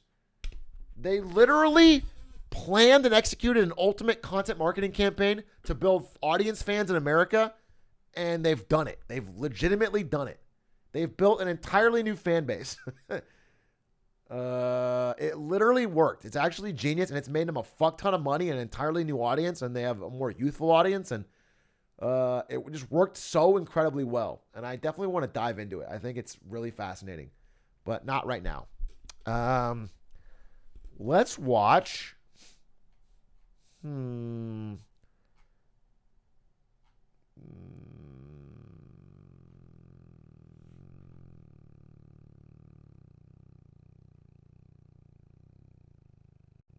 The dumbest Russian voyage nobody talks about. I'm going to watch that already. Somebody linked a Marketing Monday video. I'm not going to watch that. Willy Wonka and the Myth of the Lazy Poor. That sounds kind of interesting. It's only 14 minutes. It's got a lot of views. Let's check it out. Willy Wonka and the Myth of the Lazy Poor. All right, we're going to watch it. If you're not greedy, you will go far. In 2004, two anonymous authors going by the names Oompa and Loompa launched the satirical website Say No to Grandpa Joe. The website states its tongue-in-cheek purpose as such. Willy Wonka and the Chocolate Factory is a well-loved movie based on the wonderful book Charlie and the Chocolate Factory. Parents love it, children love it, heck, we even love it. That does not mean it is perfect. Our goal is to expose the dark underbelly of the story, to reveal once and for all the truth about the only... I already know about this. Everybody knows that Grandpa Joe's a piece of shit. I don't know if this video is about getting rid of that idea or not. I want to be clear. Grandpa Joe is a piece of shit. And if this street guy tells me that he's not, I'm going to have words. Because Grandpa Joe is the laziest fuck that you can imagine. I mean, legitimately, they're probably going to talk about it, but Grandpa Joe literally lives for himself, and he abuses his grandson's fucking childish wonder to get a free ticket he doesn't deserve. He got out of bed and danced. Yeah, after not doing any work around the house. Everyone needs him, and he just sits in bed all day like he's bedridden, but he's not. He can dance. Real villain in the movie, and no, it's not Slugworth. It's Grandpa Joe. Look at me. Look at me. The website goes into detail on all of the reasons they hate Grandpa Joe. He's ill-mannered, slovenly, misogynistic, perverted, hard-hearted, vindictive, selfish, cruel, a slacker, and he's... I don't really remember any of the perverted stuff. Increased vol. Okay, you got it. I don't remember Grandpa Joe being a perv. I just remember him laying in bed while the mom, his daughter, works like a slave. Like she's working nonstop, like 3 jobs to provide for everybody in this house. And then the second he gets a golden ticket, the dude's up and down. He should take the mom. The mom should have gone. He's a bad influence on Charlie. For several years, the meme remained a niche internet curiosity. Like, can you believe it? Some people hate the character you're obviously supposed to like? But the idea skyrockets in popularity after a viral rant by sports commentator Jim Rome on the character in 2010. This guy lays in bed all day long in his pajamas while his old lady's working like she's triple shifting at the laundromat. And then the second the kid comes home with a gold ticket, he's right out of bed. So he's gonna dance around, he's gonna sing a song about how he has a golden ticket. He doesn't, Charlie has the golden ticket. Well, that's Grandpa Joe for you. Oh, Grandpa Joe's a monster. Is he the bad guy or something? You could walk this whole time, you walrus mustache son of a Characters that make my blood boil in film. Grandpa Joe? Yeah, fuck that guy. And while most of the memes are just as much of a joke as the original website, I think it's also true that they are often shared sincerely, and that they satisfy a white-hot anger towards the so-called lazy poor. So, why did this happen? Truly, it is incredible. Well, I don't know. This is what I was worried about. I was worried you would go in this direction. Because I don't think I have a thing about lazy poor. I've never talked about the problem of the lazy poor. I've only talked about Grandpa fucking Joe, who, poor or not, is fucking lazy. But I'll be interested to hear more. Incredible the way that Wonkamania has descended upon the globe. While the world searches, we watch and wait, wondering where the pursuit will lead. It has to be noted that the vast majority of the memes around Grandpa Joe are solely about the version of the character that appears in the 1971 film Willy Wonka and the Chocolate Factory, starring Gene Wilder, and not the character as he appears in the original 1964 novel Charlie and the Chocolate Factory, or the Tim Burton directed remake of that name that came out in 2005. So it's worth thinking about why this totally unrelated, but if you guys ever want to really fuck your brain up and like have dark thoughts at night, read Roald Dahl's other works. Read his short stories. Roald Dahl has like, assets. Got it. Yes, sir. Yes, sir. His short stories are dark. He's a good writer, but you'd think when you're a kid and you read fucking Willy Wonka that you're going to get more of that, and you don't. He's got some weird stuff.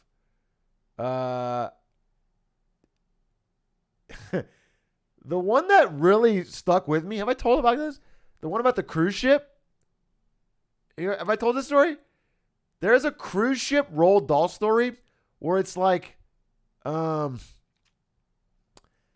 he's on like, it's like set in the 20s, right? And it's on like an old steamliner cruise ship. And this guy is nearly broke. He's lost almost all his money. He's a degenerate gambler. And he's going home on the cruise ship and he's going to see his family and his wife. And he's going to have to tell them that he's lost everything. And he's like scared and he's like worried. And so he bets all of his money on like a cruise ship wide pool on how fast the ship will arrive at port. There's like, everyone's like having just like, there's like a bunch of crew members having a bet. And it's like, how fast would it take for the ship to actually get there? Because they don't have it planned back in those days. Like they don't know exactly how many days. So he bets it'll be like, it'll be 7 days. Because the weather's bad. I mean, the clouds are bad and it'll take 7 days. So anyway, they start sailing. After a day, the weather clears up dramatically and they're making great time. And he starts to get really nervous. He's like, oh no, I'm going to lose everything. I'm going to lose my last bit of money and I'll have to go home and tell him I'm penniless. And it's like, it's all over me. So he's getting fucking desperate. So he hatches a plan. He realizes that if someone were to go overboard on the ship would have to stop and turn around and pick them up, and it would slow them down, and they would miss a day, and he would win the bet.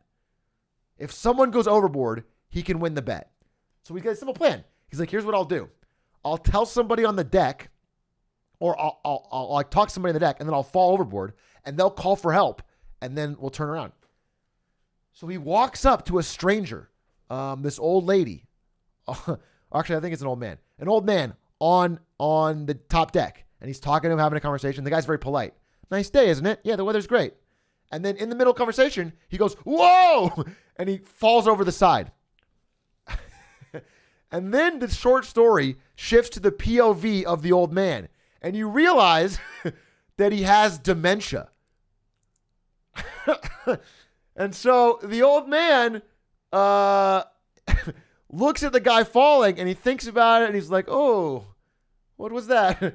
And if he says something to his son, and his son's like, "Okay, Grandpa," like he doesn't believe him. And then he moves on. And so it's just literally, it's the old man like smiling and walking away with his son as this guy drowns to death behind the fucking ship. It's the darkest ending. He just literally, oh my God, dude. It was very, very, and I read that when I was pretty young and it fucked me up.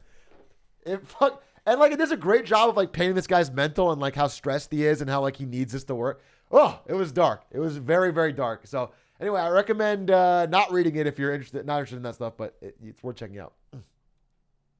Version of the character. What's the moral of the story? I don't think there is one. I don't think it's not a fucking Aesop fable.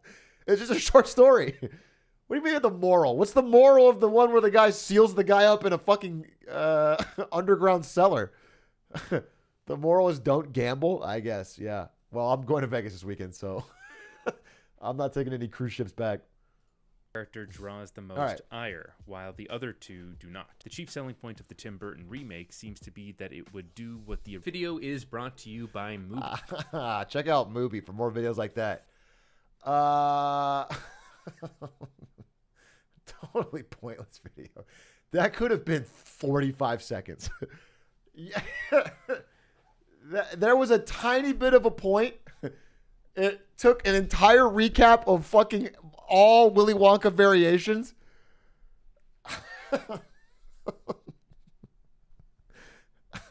I guess the point is that people often make fun of Grandpa Joe for being lazy, but when you think about it, you know, the rich billionaire is probably more appropriate to make fun of, especially if we're thinking about real life, which is fine. The movies themselves do not make fun of Grandpa Joe at all. Like the movies themselves make Grandpa Joe out to be a lovable hero. So I don't know that it's only the meme we're talking about. And it's funny because he was kind of a piece of shit. That would be better as a TikTok. That would have been much better as a TikTok.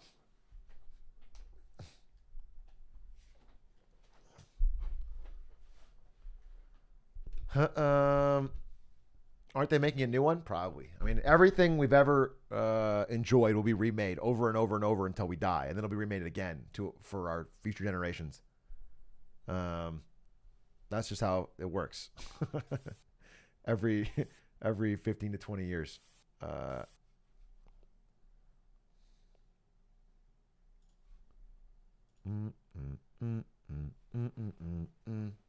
Bum ba da bum bum ba da bum bum.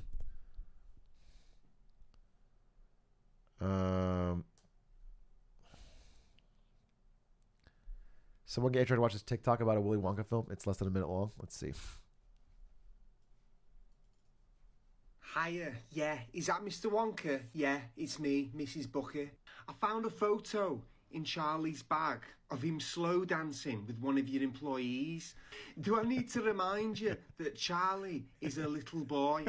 You can't have him dancing with a full-grown man. No, I know that they're the same height. That's not the issue here. I'm saying a full-grown man shouldn't have his hand round my son's waist. No, he's coming home caked in makeup and it's not appropriate. No, at the end of the day, the lifetime supply of chocolate doesn't matter. His teeth have rotted out to fuck. From now on, I don't want him holding hands, slow dancing and getting face-to-face contact with any other employees. Do you understand me? Hiya, yeah, is that Mr. Wonka? Yeah, That was so much better than the video I just watched, and it was fucking 40 seconds long. So much better. That really blew it out of the water.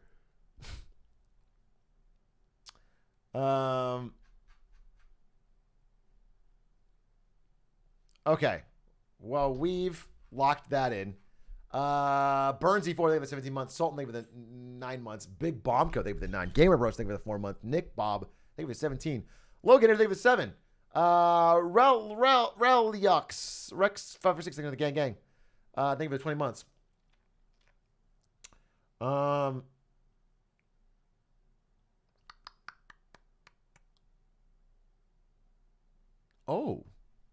No, that's not it. Let's see what our next video is. An entirely different subject, hopefully. How to ruin video games for yourself. How to ruin video games for yourself. It's an interesting topic. Stick around to the end of the video for a Discord Nitro giveaway. It's only 5 minutes long? All right, we'll watch it. How's it going, assholes? My name is The Stellar J, and I have finally reached my fucking limit. I was browsing a certain social media website. I don't want to say any names, but just know that the average IQ and girlfriend rates on the platform are not really all that high. Case in point, me. And for what must be the 10 gorillionth time, I see a post like this. I swear to God, motherfuckers will reach the slightest inconvenience in a video game these days and then instantly go to the web to look it up. Okay, look, here's a map of Hollow Knight. I mean, listen, what he's about to say is probably 100% true, and I agree with it deeply in my soul, but I do feel like I'm being pandered to. This is legitimately how I talk all the time, and I don't like hearing everything I already think told back to me. It makes me feel uncomfortable about my opinions. I like people to challenge me so I can be firmly entrenched. Honestly, agreeing with me makes me rethink. If someone disagrees with me, I dig down deeper. But if someone agrees with me, I think there must be something wrong. This guy's an idiot. If you're agreeing with me, then I must be on the wrong side. And I like to flip. Because I have... Yeah, so... but I'm sure this guy's fine. I got to be honest with you. If I hear my exact opinion parroted back to me, it's going to be a problem. Let's see, though. Let's see. I do agree with him so far. I mean, legitimately, end of the day... I don't, but here's my difference, I guess, is that he's angry about it and I'm not. I don't care how people play a game. It doesn't bother me at all if someone chooses to do that.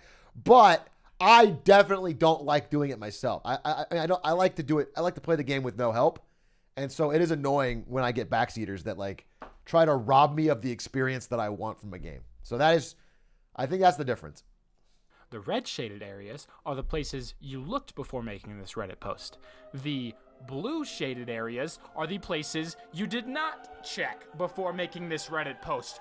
Maybe go look somewhere else. These posts are basically a weekly thing at this point, but the worst ones that I see are these. Late in the game, there's a character that looks like another knight, and it slowly leads you. Sorry, do I need to say spoilers? The game's like 5 years old. Whatever. Skip to the time frame for no spoilers. It slowly leads you bit by bit to the dark caverns of Deepness until finally it transforms into this sick, disgusting abomination of nature. Burn in hell, demon! It's a boss fight. It's like the coolest fucking boss build-up in the game, and people will just ruin it for themselves. Look at this guy. Look at him. Guys, is this a bug? Why is this happening? My game's not modded. How can there be another player? Maybe if you just fucking... went over there, you might find out. Fortunately, this guy posted in a period. It's funny just because, I mean, listen, I agree with his sentiment, but what I don't understand is like, this doesn't bother me at all because I don't go to Hollow Knight subreddit, sort by new, and get angry at every 3 upvote post of someone. It doesn't, like, why, he's like asking to be angry. He's like, why does he care? If what bothers me is like when I'm playing the game and everyone's like, oh, follow that thing. There's a cool boss fight coming. Follow that thing. It leads you to a boss fight. It's going to be Nosk. He's going to do this. By the way, this is how you beat him. I've already beat him 4 times. It's like, shut the fuck up. Let me, you know what I'm saying? That's what pisses me off. I don't care that like someone else gets help with it. Time when the Hollow Knight community was not in a state of complete mass hysteria and they didn't spoil it. It comes in waves, I noticed. Every couple of months, these guys go insane theory crafting about Silksong release dates. They start analyzing the verbal patterns of Team Cherry interviews to see if they secretly left a message about the release date written in Morse code on a spectrograph of like the fucking jumping audio or something. There was one month where they literally all unanimously pretended that Silksong had been released. Like sharing tips and shit. And then they had a couple posts where they exchanged with the Titanfall 2 subreddit who was coincidentally also pretending that their sequel had come out. Ladies and gentlemen, what no bitches really. Okay, but that's actually funny. That's awesome. That's actually a hilarious bit, and it probably livened up the subreddit. That's probably really funny. Yeah, okay. Thankfully, I can still hold my opinions because while this guy is funny and I like his general direction, I feel like he thinks differently than me. I don't agree with you on most of this. Only that it's annoying when someone tells you to do it. He does to a motherfucker.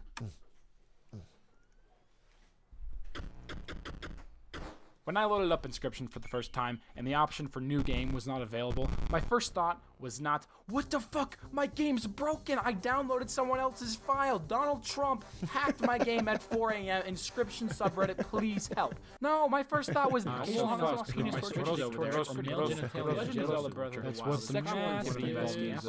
Sorry, I'm still learning how to tune those guys out. My first thought was actually this. Oh, that's There is some cool. similarities. I wonder if it's like that. And then I continued to play the game until I discovered why things were like that, and it was the best gaming experience I had in the last year. Same thing with Doki Doki Literature Club. After hearing That's where we differ. Real Chads would stop halfway through and leave everybody asking, where's the Inscription Part 3 for the next fucking 9 months. So, sorry, buddy. You didn't have the full experience.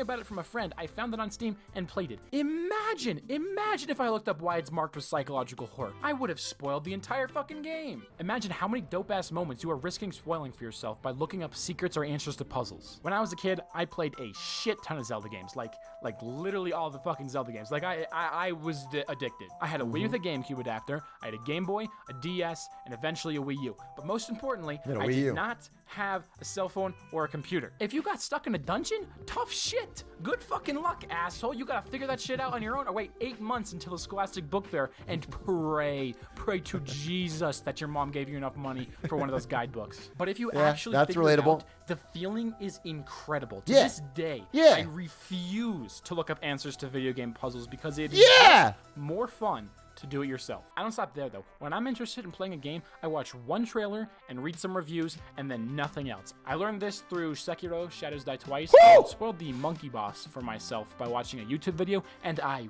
wish I could have let myself been surprised by that. Thankfully, that game was filled to the fucking brim with dope-ass shit, so it didn't matter. But listen, Breath of the Wild, Bendy and the Ink Machine, Doki Doki Literature Club, Portal 2, Hollow Knight, Inscription, Little Nightmares, Undertale, Sekiro, Super Hot. If by some miracle... Bro, these are all games I played on stream for the first time experience. This guy's like almost like an alternate timeline version of me. He's a little bit angrier, which is crazy because I feel like I already get angry about this subject. But every single one of these titles I feel like I played on stream and I enjoyed them all. You haven't had these games spoiled for you. Do yourself a favor and play them completely blind. You will experience some of the finest storytelling and gameplay available on the market. So what I'm trying to say with this video, guys, is that I find games much, much more enjoyable if I forego looking things up, and maybe you will too. And also, if anyone knows a psychiatrist or a therapist, please send them to the Hollow Knight and or Titanfall subreddits. Okay, bye! Bye! Hey, Interesting. real quick, one last thing before you guys go. My last video did really well, and a lot of people in the comments were complimenting my music choices in the video, which is surprising to me because I've always really struggled with that. So I figured we should play a game. I will give 1 month of Discord Nitro to the first person who can guess the track playing in the background of this part of the video.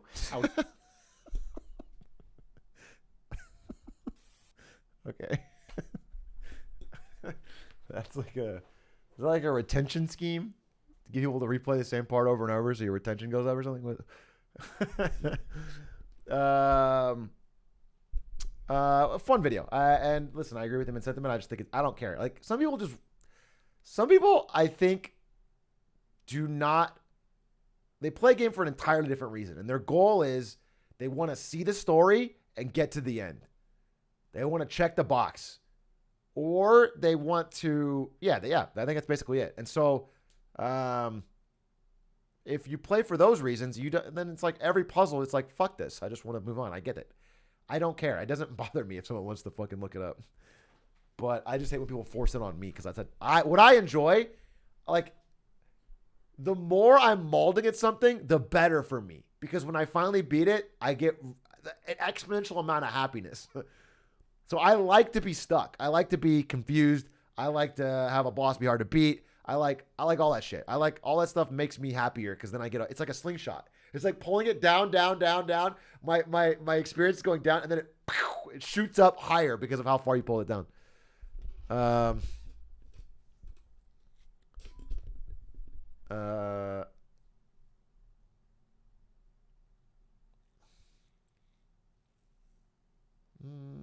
I think you would love Tunic.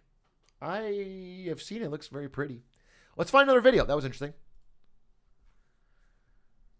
When's the Doki Doki stream? Unfortunately, Doki Doki has been spoiled for me. In fact, I think, am I crazy? Wasn't Doki Doki made by a Smasher? Or was it Dan Salvato? Yeah. Yeah, I've been at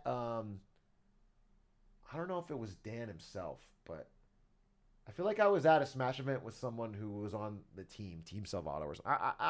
I've talked about it with Smash. It's all been in the ether. I know the whole thing. I know that it's like it pretends to be a real lighthearted dating simulator kind of thing, and it's really kind of really dark. Actually, I don't know the beats of the story, but I know that it's actually like a twisty. It's like Madoka Magica. Spoilers, by the way.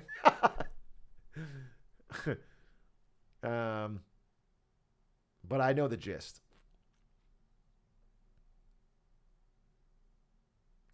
Bro, speaking of Madoka Magica, by the way, spoilers, it's basically like Doki Doki Literature Club. If you don't know Madoka Magica, episode 1 is like the most generic Sailor Moon type anime. It's like, yeah, we're the Star Girls and we saved the world. And I've only seen like 3 animes in my life. And so when I watched episode 1, and after being told this is fucking amazing, I was told like, Madoka Magica is fucking awesome. You have to check it out. And I watched it with Lud, I think. With Lud and Stans and Scar. And I watched episode 1 and I was like, what the fuck is this? Like Toph, maybe. Toph told me. Maybe. Anyway, I was like, I really don't think this is good. I don't want to watch this. But I stuck it out. What's funny is Stans. So Stans didn't watch at the beginning. It was me and Lud and Toph and Scar. I think we watched it at first.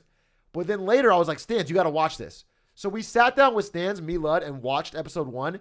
And he would not watch episode 2. Even though we told him point blank, no, you have to watch episode 2. It changes the entire paradigm. It will get better. He wouldn't watch it. He refused. He said, no, I didn't like episode 1 so much. There's no way it gets better. I won't watch it. He literally fucking shut down. Even though episode 2 was such a fucking crazy dark turn and actually really hooked me. Shows Madoka Magica. I think the first 3 episodes alone, even as a standalone, is like, it was really good. It was like, it fucking twisted my expectations, which is really cool.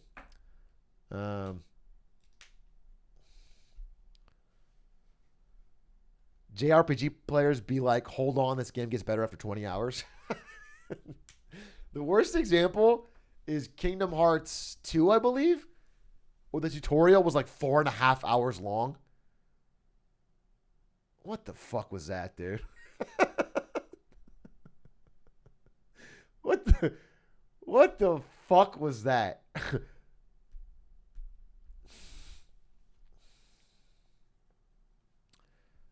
Kingdom Farts. Good contribution from chat. All right, let's find another interesting video. Pog. By the way, thank you again to Factor Meals for sponsoring Get Smarter Thursdays. Get Smarter Thursdays. Again, healthy, delicious, prepackaged meals that you can cook in your microwave. They're very quick to make. No mess, no hassle. You don't have to know how to cook because I don't know how to cook. And it's better cost-wise than ordering out and better health-wise than things I was doing for alternatives, like making my own food, which is usually unhealthy, or grabbing snacks like chips and stuff. So I think they're great. Check them out. Pog Atrioc 120 for $120 off your first 5 boxes. There's a panel below. Expert Swift Factory if you want to check it out. Thanks again. They have been a long-time supporter of the stream, and I do appreciate it. Let's see what else we got.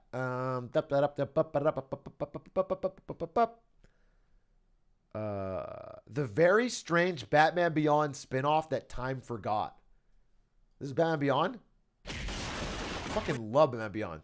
I love Batman Beyond. I'll watch this, even though I've already seen it and I didn't forget. It's not what you think. No. I'm not gonna stand by while you hurt more innocent people. Kids love robots. Kids love Batman. So it only makes sense that WB would try to make a Batman spin-off starring a homicidal and existentially tormented robot? The Zeta Project is without a doubt the strangest show set in the DC animated universe. And yet, it seems to be completely forgotten.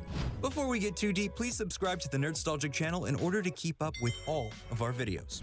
The Zeta Project was a short-lived DC animated... This is not about Batman. This is about Zeta Project. I don't give a shit about Zeta Project. This is a spin-off of the Batman spin-off? Oh, it's a Batman Beyond spin. I thought it was the spin-off was Batman Beyond. I've been bamboozled by the title. Time did forget this for a reason. Time did. I don't care. Next. I just wanted him to say Batman Beyond is good. You guys understand this, right? Because you're all fucking average media consuming Twitch chatters where it's like, I like something, so I want person on screen to say I like it too. And then I go poggies. That's what I wanted, but for the Batman Beyond thing, because I like it.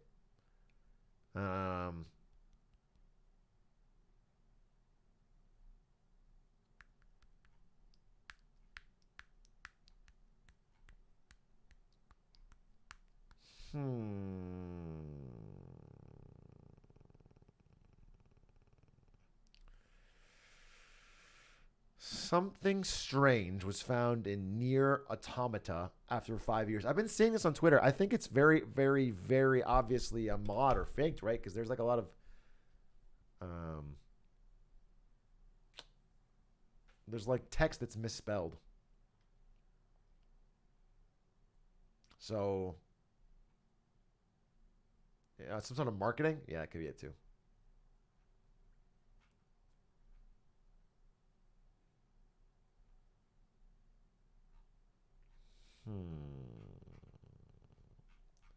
Well, we could read about it. I mean, maybe it'll be interesting. Let's see. There is currently a secret in Near Automata. That's 22 minutes long. I feel like there's got to be a lot of filler in that because there's only been like 2 Twitter posts.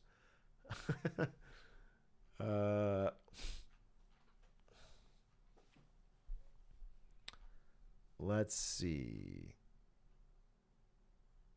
The most deadly job in America? When the president dies, who becomes the president? Well, interesting. Well, the Constitution says what happens next is the vice president assumes the powers and duties of the office. Simple enough, but one backup president is none backup president. So what happens next? The Constitution left this question as, this is legitimately my movie. This is my movie next in line with Adam Sandler.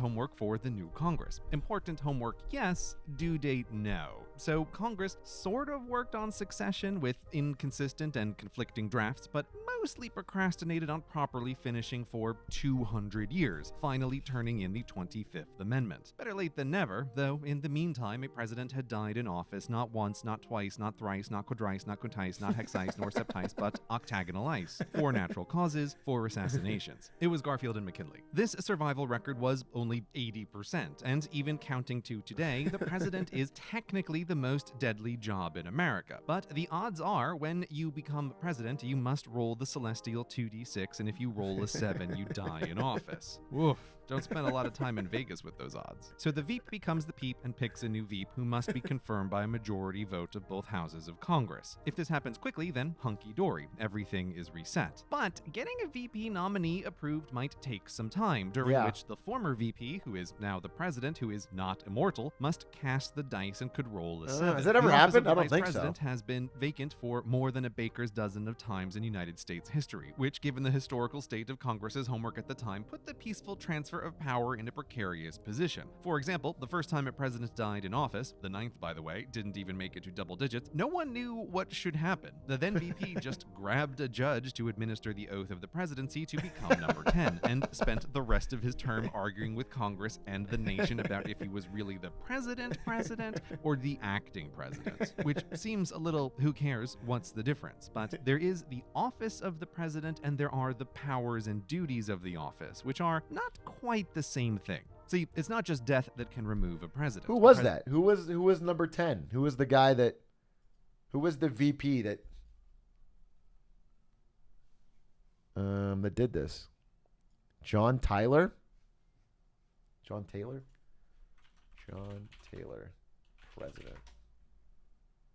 John Tyler, yeah. So John Tyler was the 10th president. He was the VP. William Henley Harrison died 31 days into office.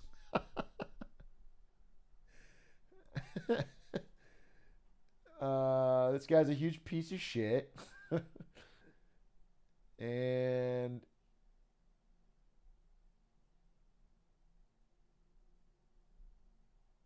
interesting. Oh, the president's cabinet all resigned immediately into his term. And he was expelled from his party. And he was called his accidency. And he was the first president to have one of his vetoes overridden by Congress.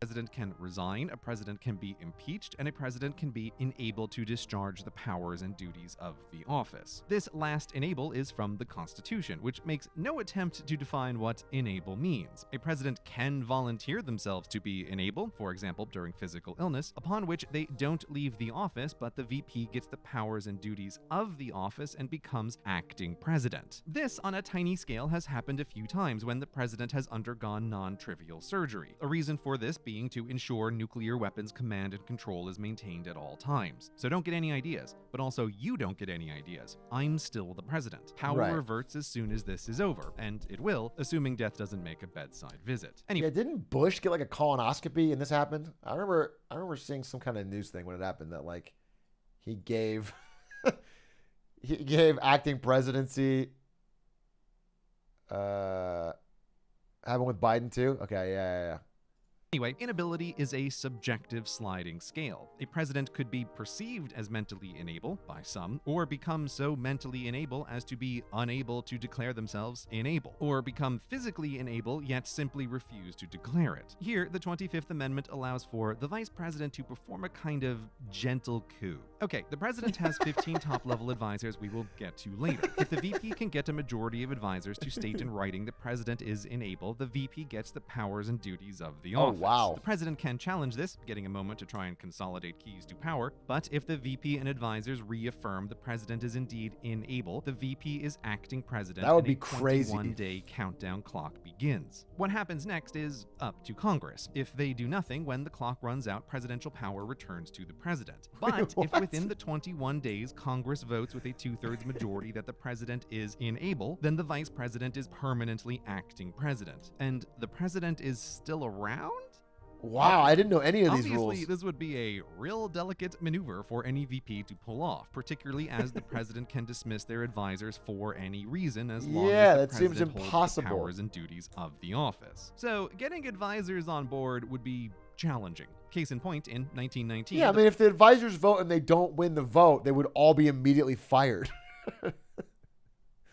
So they would never vote. I mean, unless they were 100% sure. The president suffered a stroke and was mostly blinded and partly paralyzed. Don't worry, no big deal. The president just doesn't want to talk to the public or meet with his VP or consult with his advisors or leave the White House at all for a year and a half. And during this time, there was no move by the VP to declare the president unable. But there might be a way around the VP. The 25th has this line about Congress appointing like its own committee to determine the president unable. But the way it's worded is a little unclear. Does it mean the VP and advisors or Congress committee determine inability, or does it mean the VP and advisors or Congress committee?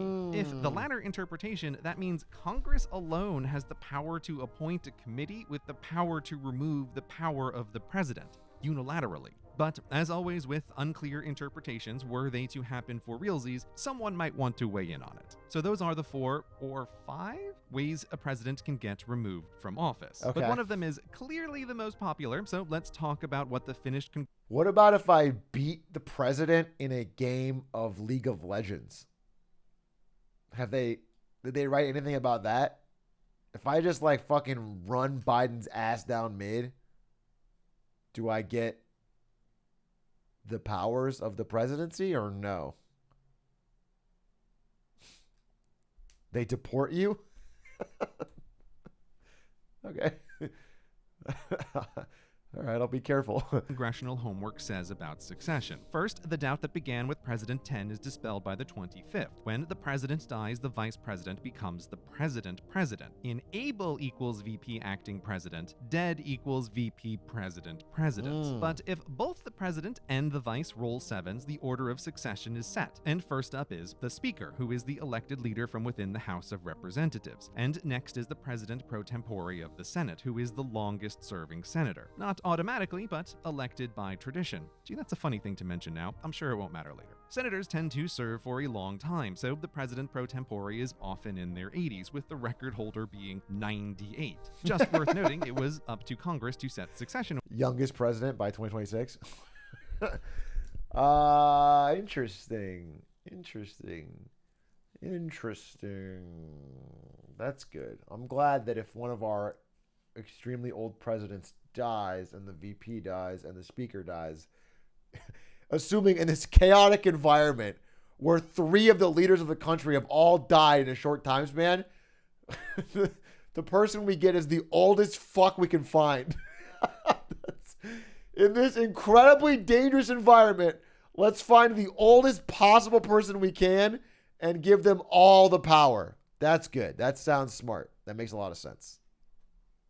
In order, and Congress just so happened to pick the 2 most powerful members of Congress as next in line from the VP. After Congress, succession moves to the cabinet. These are the advisors mentioned before. Each here has the title of secretary and are secretary of a same-name department. Explaining each in detail would take too long because it would be to explain the entire structure of the executive branch, which is enormous. And some of their names give you the idea, but some of them don't. For example, number 4 in line, the Secretary of State, who runs the Department of State, which has nothing to do with the states, but everything outside the states. The Secretary of State is first in the cabinet because managing the foreign relations of the federal government is a pretty big deal that requires you to be on at least decent speaking terms with other countries. A good thing should say you need their support during a sudden transition of power. The Secretary of State is first among the founding 4 appointed by the first president. The others, Secretary of Treasury, Secretary of War, and Secretary of Justice. Oh wait, fancy pants here. Bro, I'm still thinking about my movie.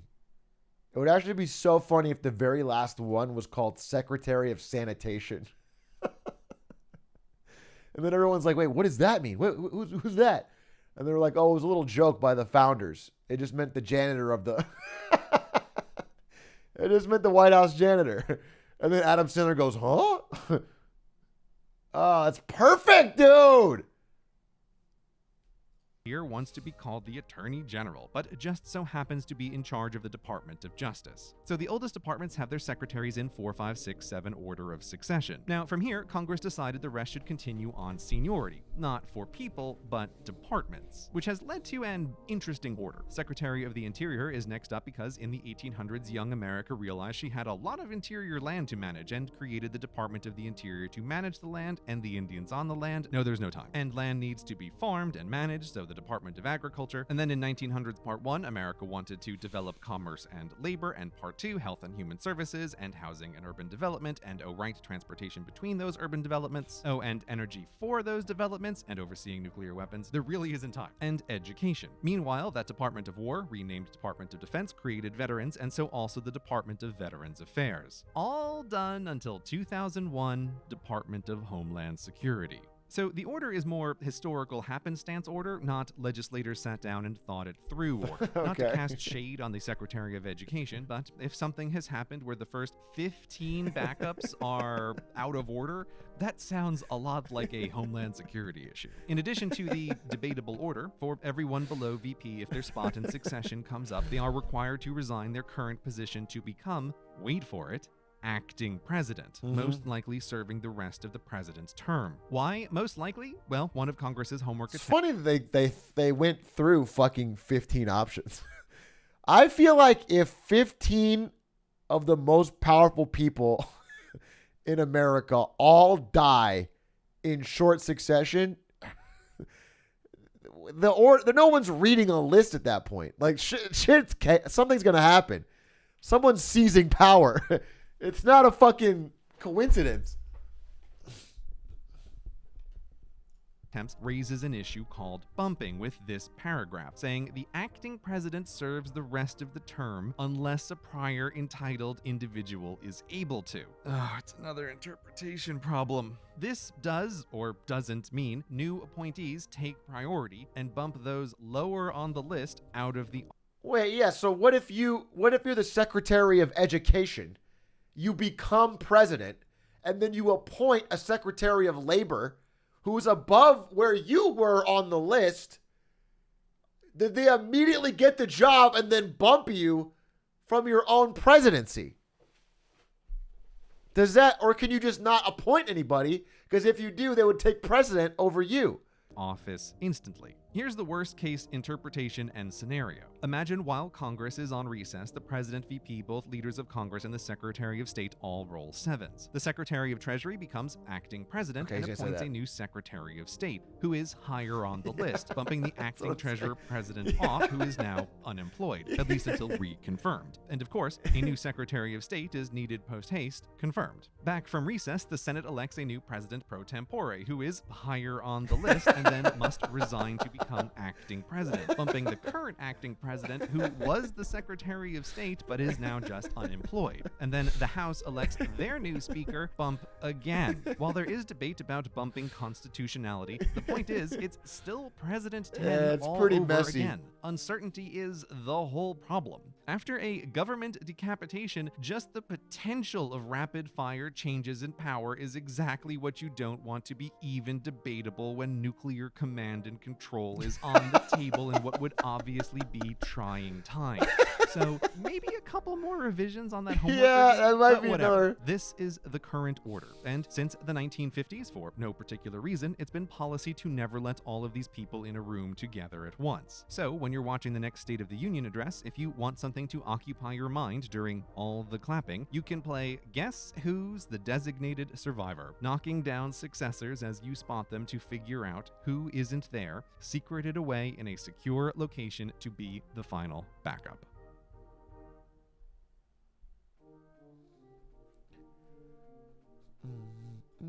Dude.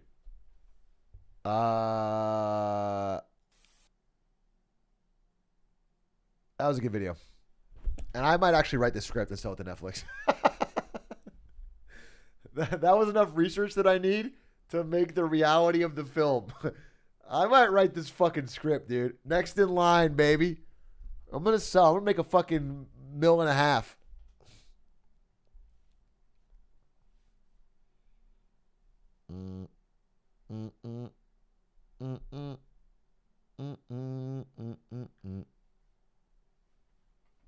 Designated Survivor is literally absolutely nothing like this. I'm looking at it right now. This is a thriller with Kiefer Sutherland.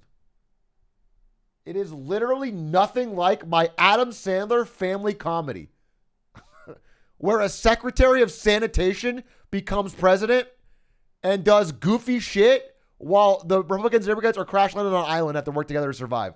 It is literally nothing like it. He is a Secretary of Urban Development and becomes president. That's just the normal fucking line of succession.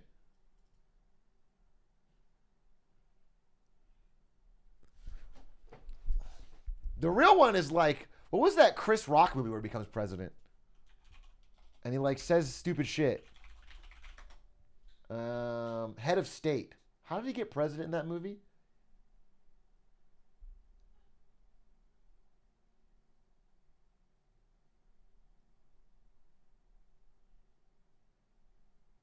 Oh, the plot of that movie is the Democrats know they're going to lose an election, so they pick a likable but unwinnable minority candidate, Chris Rock, to improve their chances for the next election. And then he turns out to win. That's crazy. That's a crazy plot for 2003. Isn't your movie just Mr. Deeds? Yeah, man, it's just Mr. Deeds. Mr. Deeds, because it's Little Nicky as well. It's the same movie because it has the same actor in it.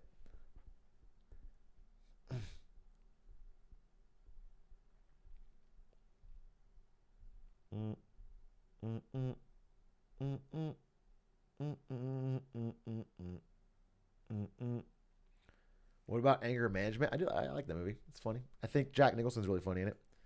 Perhaps another entertaining / hilarious / get smarter video. M-Man, thank you for 2 months. Ronan's Trash, thank you for the Prime. Easy Cheese, thank Steve, thank you for 3 months. Your Average PC Nerd, thank you for the 7. What about that subsection of the 25th that allows for the clown to be instituted as president? Then the clown would be incentivized to do some very inappropriate killings.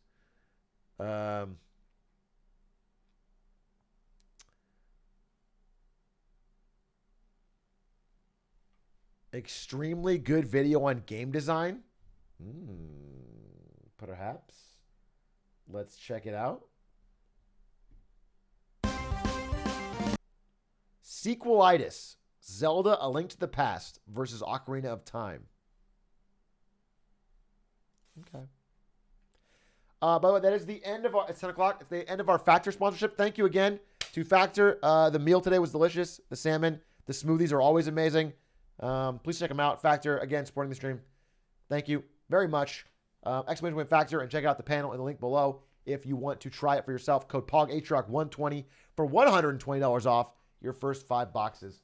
Thanks again, Factor. I do appreciate it. Now let's check out this video.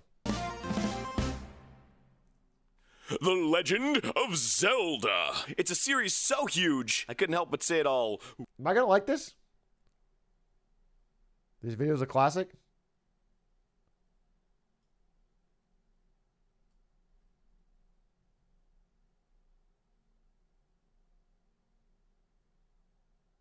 This is old.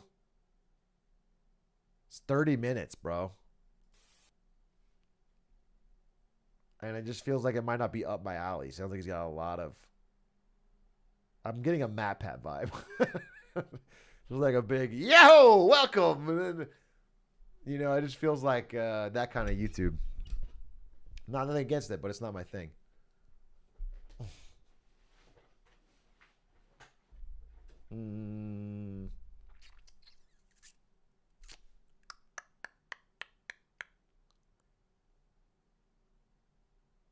Give it a few minutes. All right, I'll try it. I'll try it for a few minutes, but don't hate me if I don't like it. I move on. But its hugeness is mostly... Hey, what are you doing over there? Oh, I was just writing my preemptive counter argument about how you're wrong about my favorite game of all time and the best game ever. Oh, okay. Well, don't you think that's a little, I don't know, closed-minded? I mean, I get you probably liked this game as a kid, but isn't it time we looked at it critically and made a fair analysis of how... No! Okay, ask anybody about Zelda. Anyone can tell you what makes a Zelda game, and what a game needs to be a Zelda game. But is that description you'll get really what describes a Zelda game at its core? Is it possible that following this formula might actually be missing the entire point of what makes Zelda awesome? Or even what makes a sequel awesome? I mean, Zelda's a game where you swing a fucking sword at some pigs or whatever, and there's bombs, triangles. Got 3 triangles. You win! In Zelda, you were an adventurer, and, well, seriously, that much wasn't even explained. You were just a green dude. Walk to a cave. Old dude goes, hey, take this. You're like, okay, it's a sword. You swing it at monsters that shoot rocks and shit at you, and you have a great time. This might not be for me. I'll be honest with you. This might not be for me. I don't even think it's bad. I think it's probably fine. I just, I think it's like, it's very quick cut, and 30 minutes is a long time to hear it. But you know what? I think he was building to a, I mean, it's only a minute in, but like his point about someone already pre-writing their counter argument was funny. And I think I might agree with his point if he continued going, but it just feels like a little bit type of YouTube that I don't really watch. Let's see.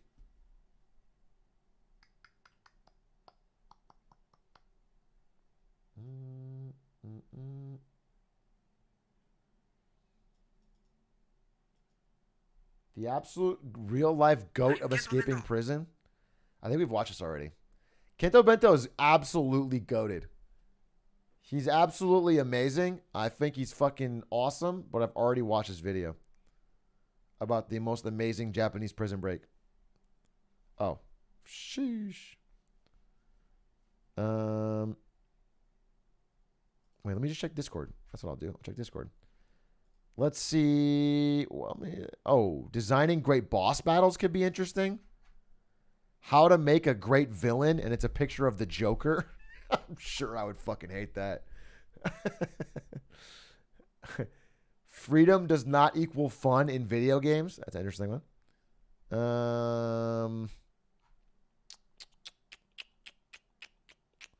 The Boys, the show for thinking people, a video essay. I'm going to watch it. I'm going to watch it. This is the most pandering thing I've ever heard of in my life. This is so fucking pandering, dude. Rick and Morty, a show for true geniuses. Video essay.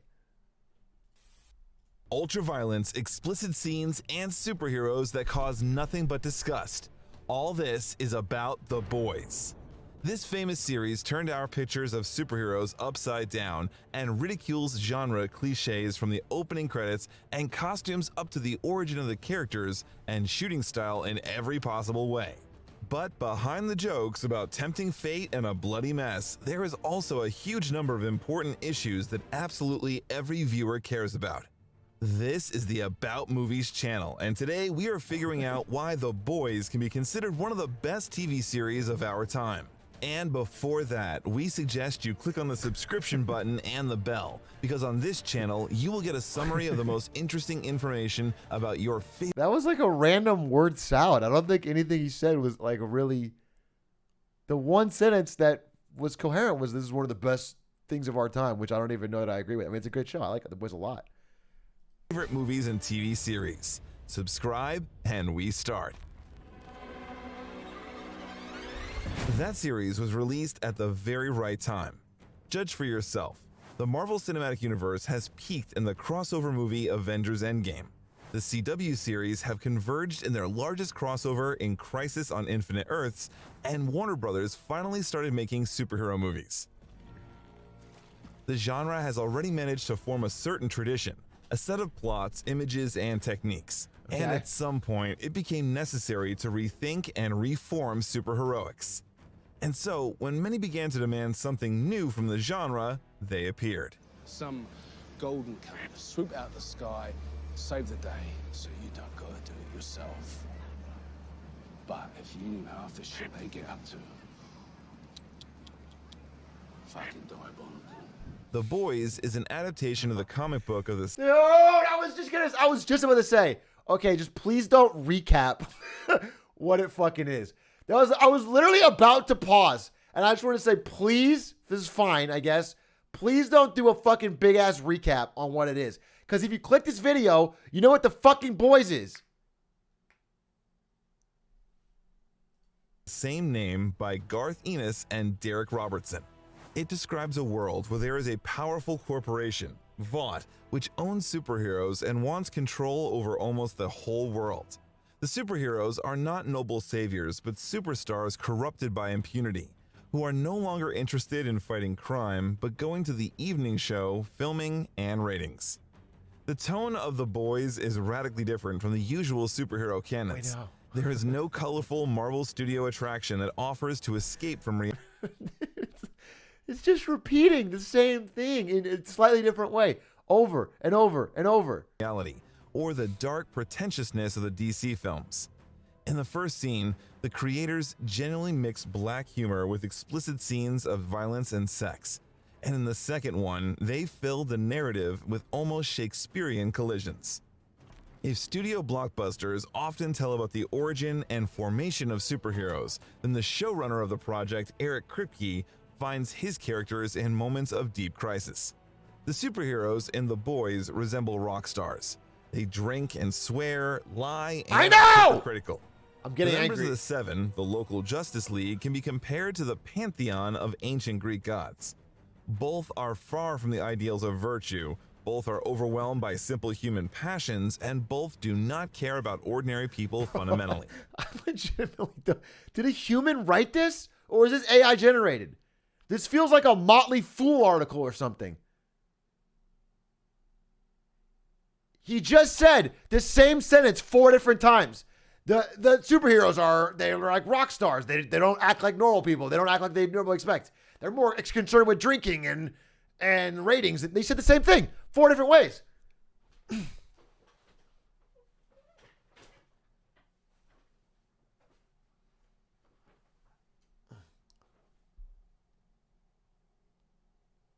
The show for thinking people.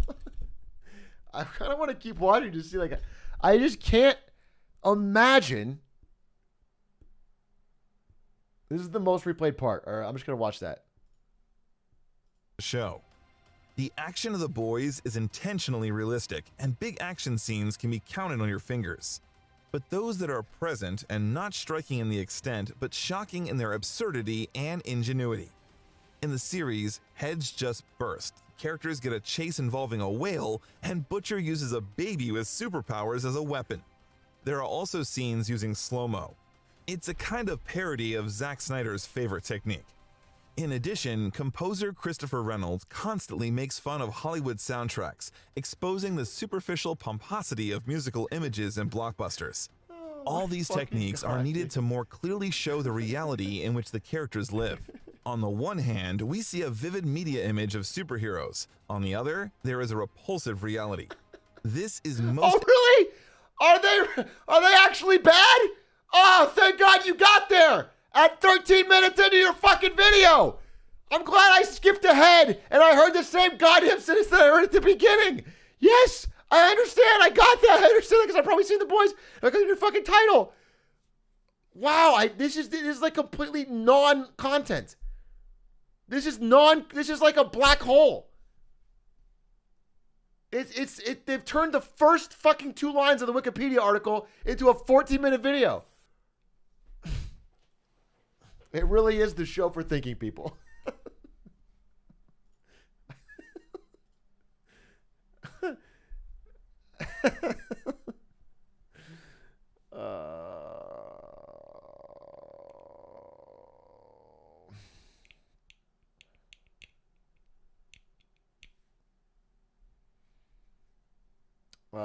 I'm not clicking in chat. You gotta put it in Discord.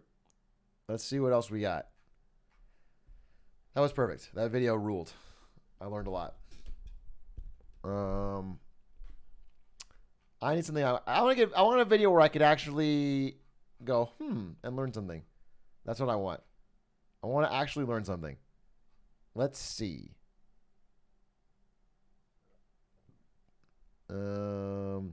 How speedrunners beat Hades in under 3 minutes by conquering RNG. Hades is a game dominated by 2 things. Wow, that seems kind of interesting. And it's by a smaller creator, and it's done quite well.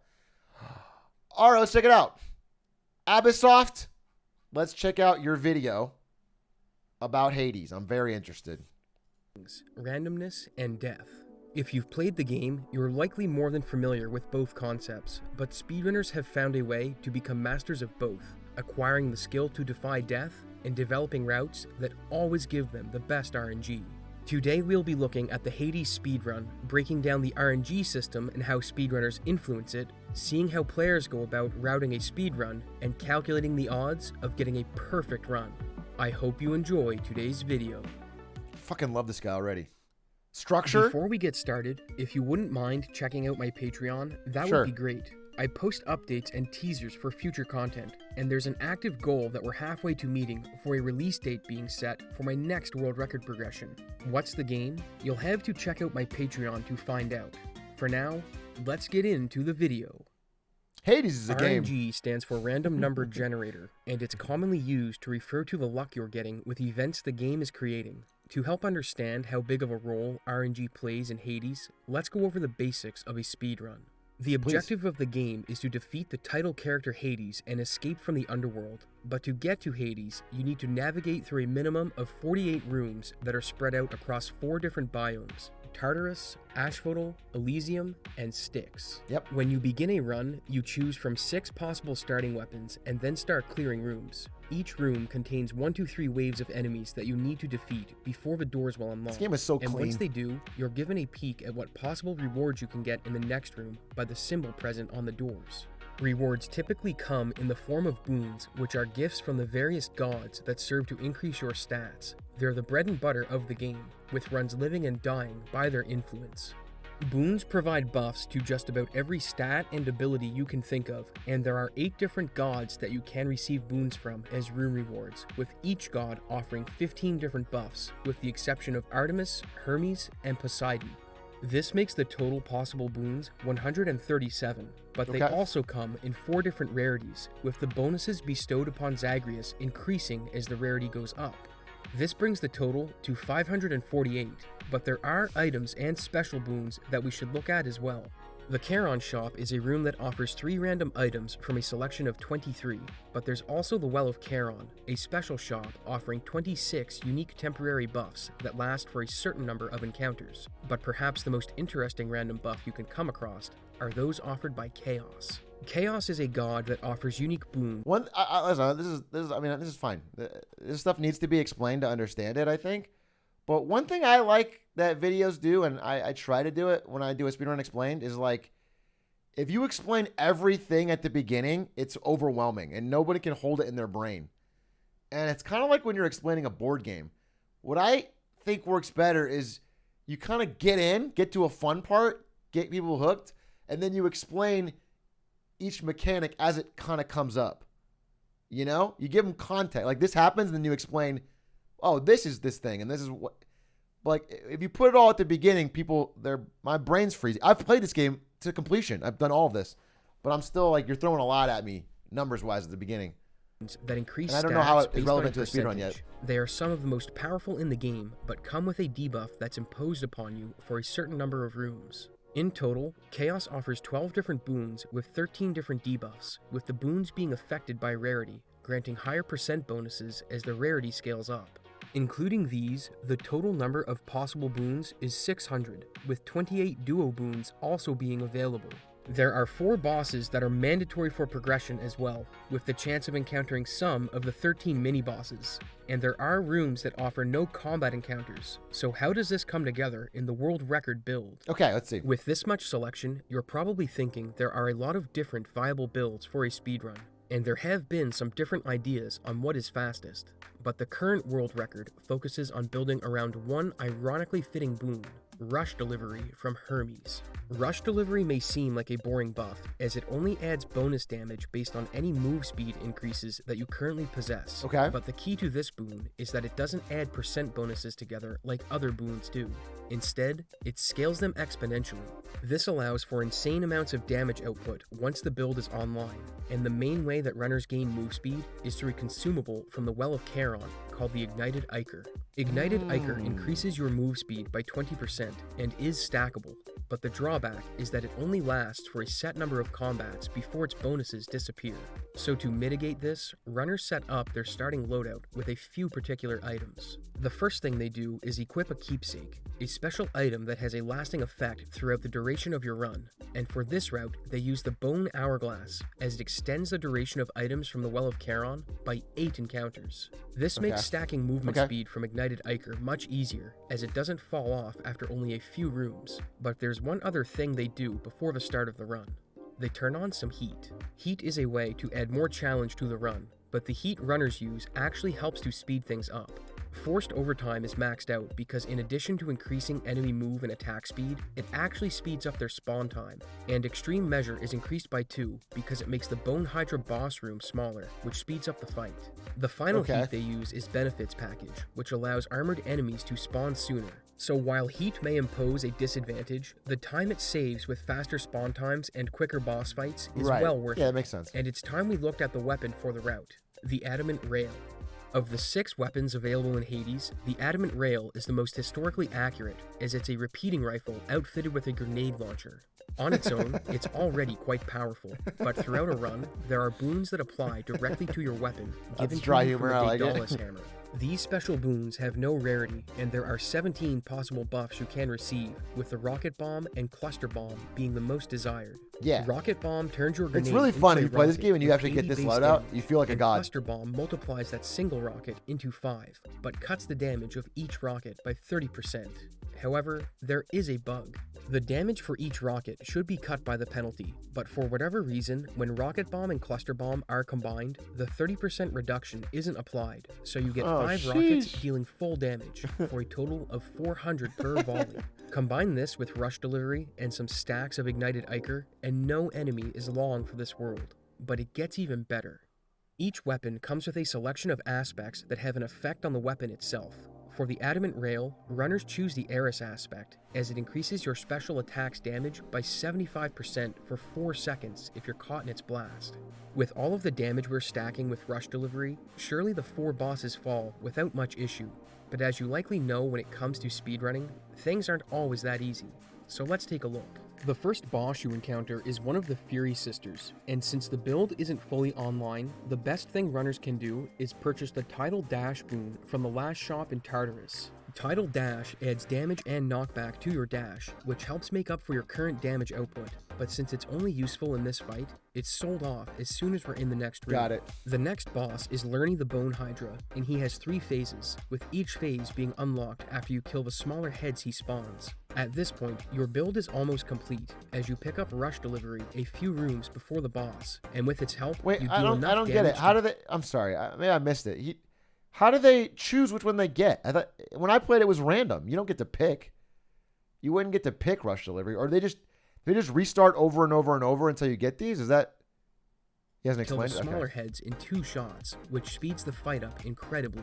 The fight against the heroes is over in the blink of an eye, if it goes according to plan, and it's made possible by all of the extra damage we've accumulated.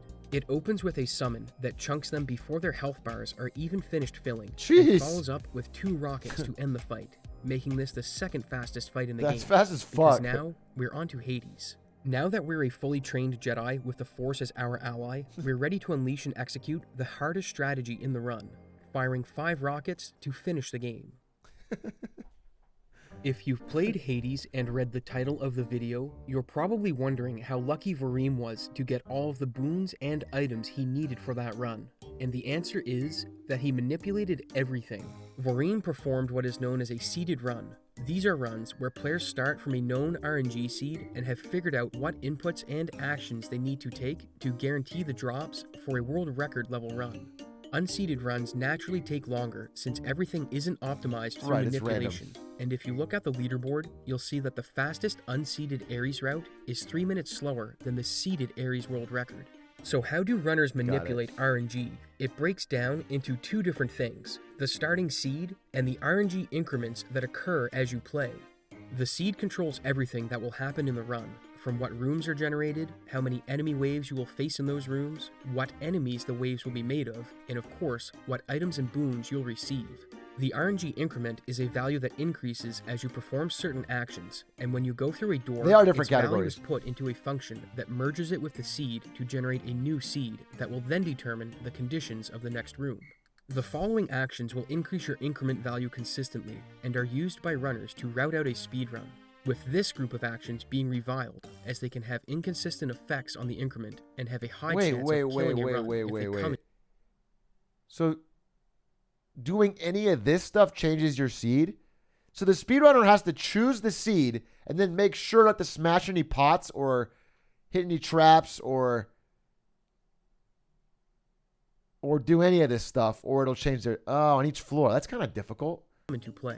So how do runners go about finding a consistent starting seed, and how do they route out a run from there? Fortunately, RNG in Hades is able to be manipulated using the actions we just went over, but getting on a starting seed is another issue, and runners actually use a mod to help find one.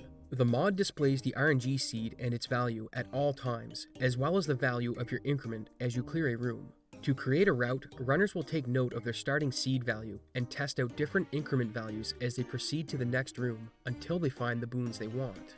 With the help of a save state manager, they're easily able to reload rooms and try again until they find an increment value that gets them the boon they want when they proceed.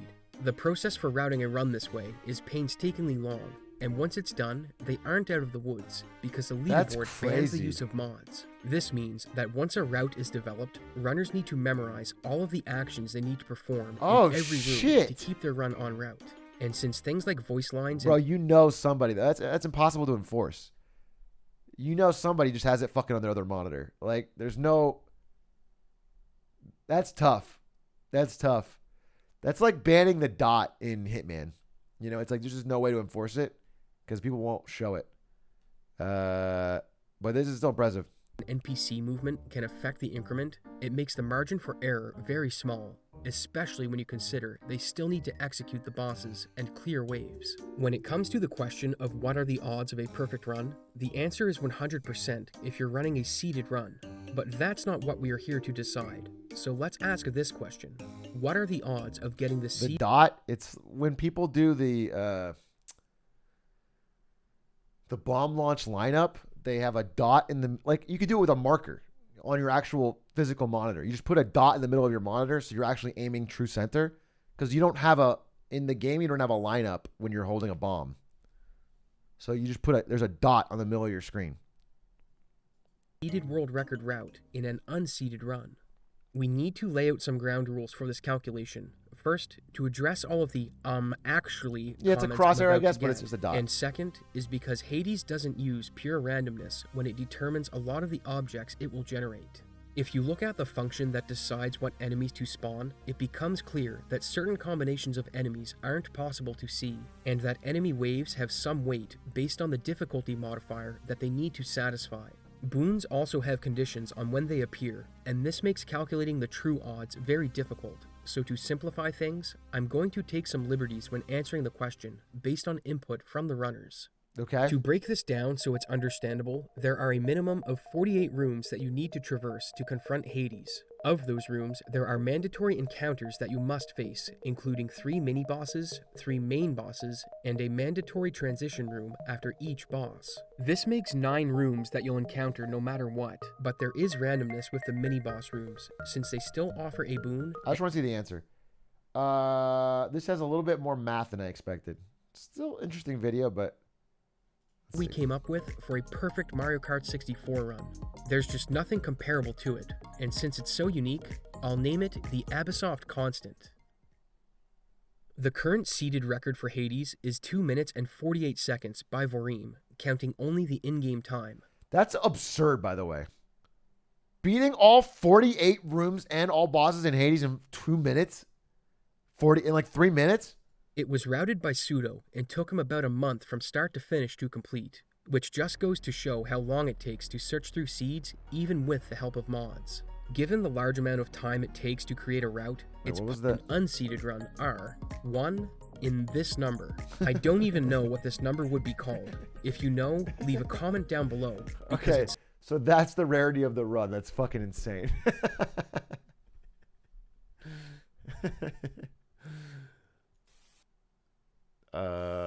Interesting. Dream could do it. Yeah, Dream could do it. Dream could get that first try. My fastest clear was 12 minutes. That I was actually 12 minutes is insanely fast, especially if you're not like using speedrun strats. 12 minutes seems crazy. I don't know what my fastest clear was, but it was definitely nowhere near that.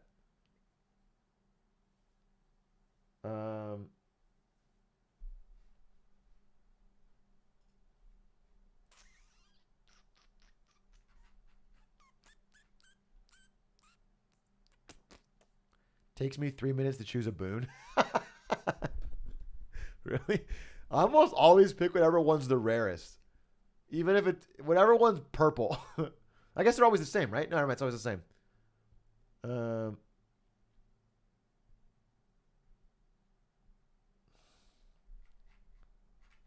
Watch run? We could. I'm looking at, I mean, I think we got the gist of it from that video. I don't know that I'd see much new. I'm trying to find something good. How to write a great ending for your Adam Sandler video? What is this? If there had to be a single ending. I'm interested. A single ending that does everything right, one that satisfies the viewer and creates ample room for a sequel, no film does a better job than The Matrix. I'm Henry Sharp, and welcome to How to Write a Great Ending. You've successfully now, pandered to me. In order to realise why The Matrix has such a powerful ending, we need to first realise what makes for a weak ending, and in order to do that, we need to know rule number 1. The shorter the amount of time between the climax and the end, the better. True. An incredibly common killer for many stories is when the ending overstays its welcome, and it's such a common... Bro, the fucking Return of the King ending, dude. Return of the King is a banger film, and I love the Lord of the Rings movies. But man, after the fucking climax, after they fucking throw the ring into the lava, bro, it's the longest fucking celebration. Yeah, 7 fucking endings. It's crazy. Wolf of Wall Street could have ended with him getting arrested. Yeah, it could have. 100%. I think, well, you know, it actually makes the point of the movie more that it doesn't. It would have been a more fun movie if it ended when he got arrested. But the fact that they show that nothing happened, and especially the most powerful scene of Wolf of Wall Street is when they show the fucking FBI guy still on the train. They show him riding the fucking train in his fucking shitty suit, and nobody knows who he is, and he did the big bust. It's powerful. I mean, it's like that's the whole fucking dark point of the movie. Because he did the right thing, and he like brought this guy down, but it doesn't change the world at all, and that guy's still going to be rich. It's that's a powerful scene. So I wouldn't cut it. But I think it would be more fun for the audience if it ended when he got arrested. Problem, the issue has earned its own name, that being ending fatigue. Ending fatigue is essentially what happens when the story doesn't wrap up efficiently, and takes just too much time for the movie to reach the credits once the main plot has been resolved. If the amount of time between the climax and the credits is over 10 minutes, that film probably suffers from ending fatigue. Now, there are countless films that suffer from this issue, but as a random example, let's look at Casino Royale. Now, Casino Royale, for its merits, is a great film, and is arguably one of the best Bond films to have ever been made. However, for the last 40 minutes of runtime, the structure really becomes quite a bit of a mess. So, the main plot is this. Bond has to beat the villain in a game of poker, and for the first act of the film, it is clearly established that that is the end goal. So at the 1 hour and 40 minute mark, Bond wins the game, and then 14 minutes later, the villain is killed. Then Bond is recovering from his injuries with a nice view with his romantic love interest by his side. At this point, all of the plot threads have been resolved, and this would be a great time to end the movie. Except then a whole new plot is created where... Maybe. There might be something there. I like those scenes. I don't know if I agree for this example because... I don't know. It doesn't feel. They play up that she's got some kind of mysterious past. It's not like it's brought out of nowhere. I don't know, but I can also I think the part where they're all shooting it out in the building does feel a little like maybe. I don't know. It's a scale. Maybe it could be tweaked a little bit, but I think her betraying is still a very important part of the movie, and it would be shitty to cut it because it made the film more memorable. Only to reveal that the film is far from over. I like this movie a lot, It confuses the viewer and thusly hinders the viewing experience. In the end, the time between the resolution of the main plotline and the credits was 40 minutes, which is about... Also, I thought... I don't know why I'm talking about Casino Royale so much, but one of the coolest fucking parts about Casino Royale in my mind was that the villain was like... he had regular problems. Like, he had borrowed money, made a bad bet on the stock market, and was kind of fucked. Like, the villain was scared of other villains. And so he had to win this poker game to make money. It was cool. It was like, they never make him feel so, it felt more real. Like, he was, the villain was like a scorpion backed in the corner. He was desperate, and so you could feel his desperation, but he was trying to, it was cool. It was a cool idea. Usually the villain's like, they have a master plan and they have all the money and they have all the power and there's nothing except for the hero to stop them. But this guy was in trouble, and it was interesting and different, and I liked it, and it made it feel like it was in the real world. 30 minutes longer than it needed to be. Now, this all comes back to The Matrix, because in my opinion, this film has a perfect ending. But how exactly do the Wachowskis... Is Casino de Real the one where they hit his balls? Yes, Spectacore it is, but I don't know why that's... It's the one with the poker. It's the one with the parkour. That of all the things in that movie, the one part you remembered is that his balls got hit. Yes, that did happen. That's not the fucking log line. It's not on the fucking cover of the fucking DVD. The one where his balls get hit. It's the ball whip chair movie. Yes, it's still part of it. And by the way, that scene, which is very memorable, true, is after the poker ending. And like that would be cut in this guy's example. So I don't know. It's just so weird because of all the movies that have dog shit endings, like Casino Royale is not on the list. If it's not perfect, maybe, but maybe it's like an 8 instead of a 10. You know, whatever. It's like, why would he? That was his best example of like, I don't know. That's just weird. Create this perfect ending. Well, firstly, it follows rule number 1 really quite effectively. The final note of the film is Neo talking to the machines about what he is about to do next, and how he plans to unplug everyone from the Matrix. This is again a good move by the Wachowskis, and ultimately, it leads into rule 2 of writing a great ending. End with a final note of uncertainty. This is not an absolute must, however, it is a... I don't know about this, man. You can't... That's just a fucking opinion, and that's not a rule for sure, and that...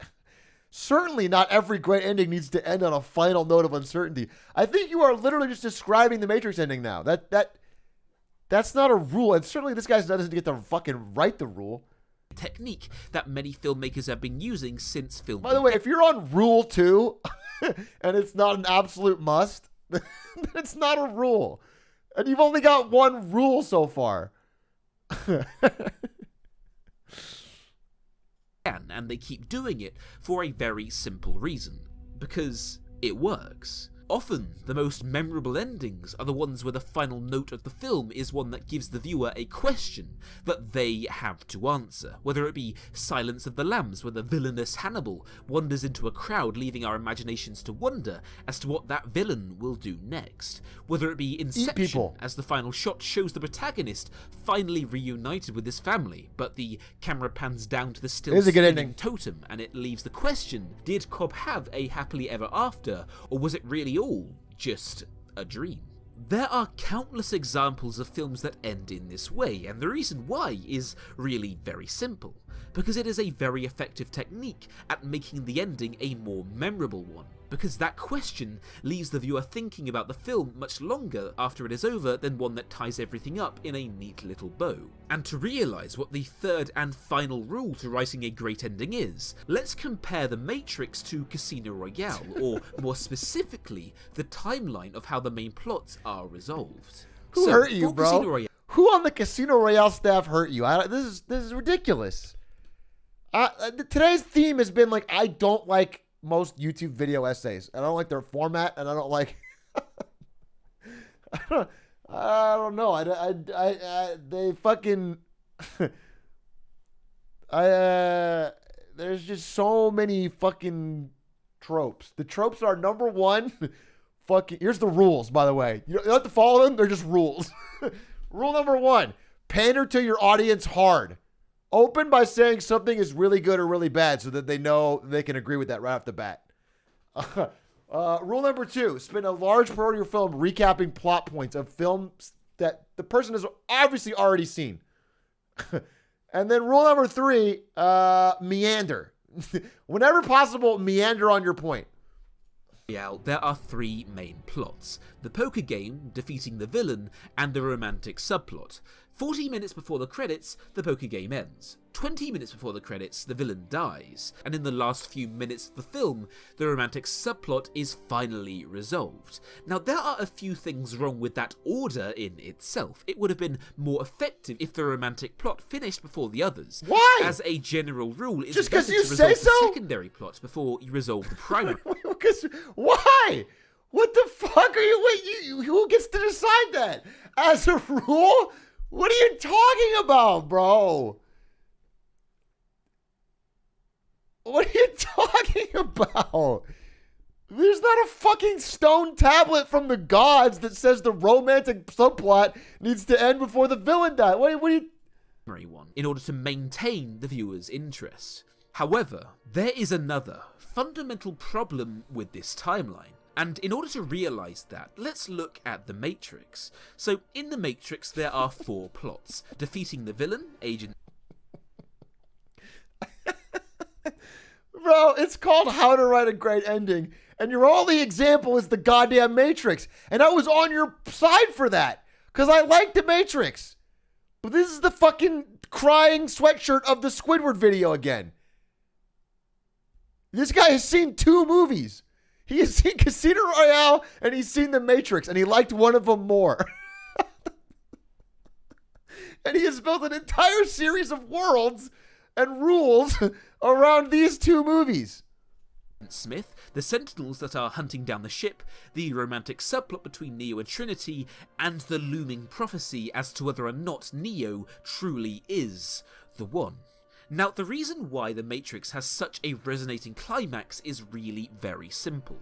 When Casino Royale takes 40 minutes to resolve all of its plots, The Matrix resolves all of them in one.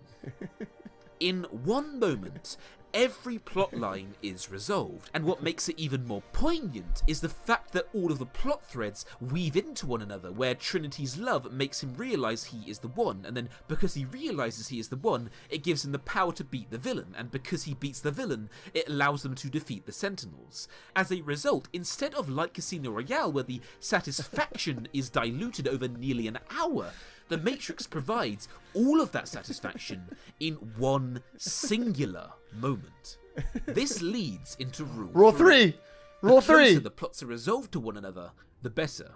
Catharsis really is the weapon of the climax. No good ending works without it, and no bad ending is worse with it. And I think a very interesting example of an ending that has no plot resolution but is still a great ending is The Lord of the Rings, The Fellowship of the Ring. For the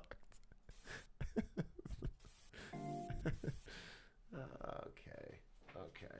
I learned a lot. I learned a lot on that one.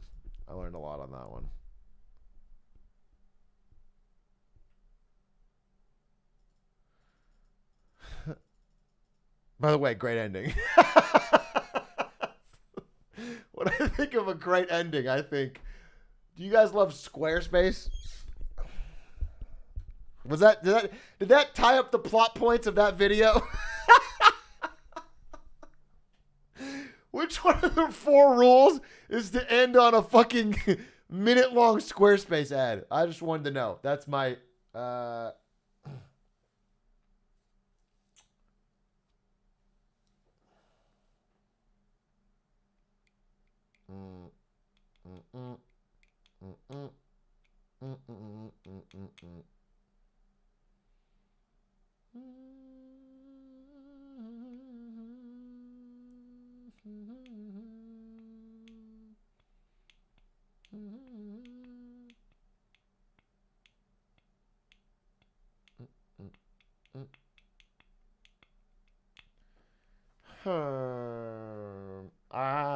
don't know what to watch next. Baseball's in a culture war? Oh, that's about bat flipping. I think we've already seen that.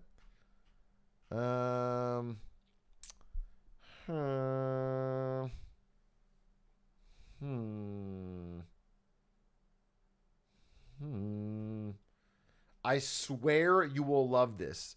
A Lamino vid. Oh, it's already 11 o'clock, though. Shit. We can watch it. 11 more minutes. Lamino vid on AI.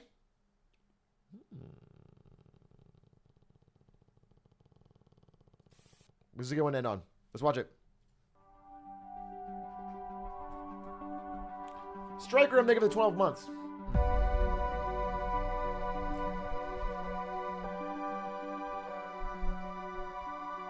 I'm intrigued. Artificial I'm fascinated by AI. intelligence is easily one of the most prevalent themes in all of science fiction.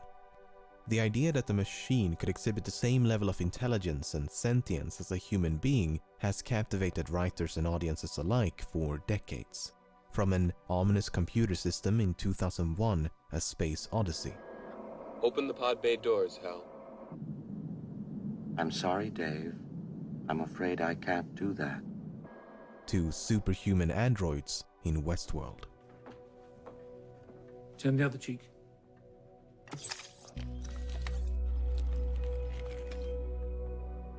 This captivating... Have you guys seen how far Westworld's ratings dropped off? It's Westworld Season 1 is like amazing viewership. Season 2, really good, sometimes even better viewership.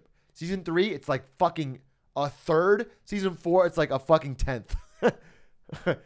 But by the 4th, it has dropped off so incredibly hard. There's very little shot I'm going to see Season 5, I think.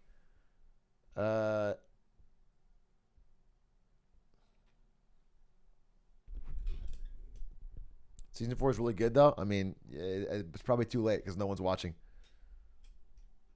I love Season 1, though. I didn't watch past. Subgenre of science fiction has experienced a diverse range of depictions. But fiction has a habit of romanticizing certain aspects, such as the frequent inclusion of humanoid robots. Building a robot in pursuit of AI is a bit like constructing the chassis of a car before the internal combustion engine was even invented. Fire but movie, I guess anthropomorphism is just an easier solution than expecting audiences to get emotionally attached to a few lines of code. Unless you're Joaquin Phoenix, of course, but that dude can do anything. In recent years, a few outspoken intellectuals such as Elon Musk, Sam Harris, Stephen Hawking, Nick Bostrom to name a few, have voiced genuine concerns for the rise of artificial intelligence as brilliant minds across the globe are competing to retrace the hundreds of millions of years of evolution that resulted in the human brain. And while many experts have no doubts about machines' ability to achieve human-level intelligence at some point in the future, just as many believe it to be an impossibility. And perhaps it is. Perhaps we are incomprehensibly complex in such a way that we cannot do what nature has done to us. This is 5 years ago. Then again, if random mutations can lead to intelligence, how hard can it be? In fact, even though evolution had a hell of a head start, machines have already surpassed us in some limited domains. Take the two popular board. Wait, if this is 5 years ago, I mean, not that it's, I'm interested. Yeah, it's 2016. Oh, you know what?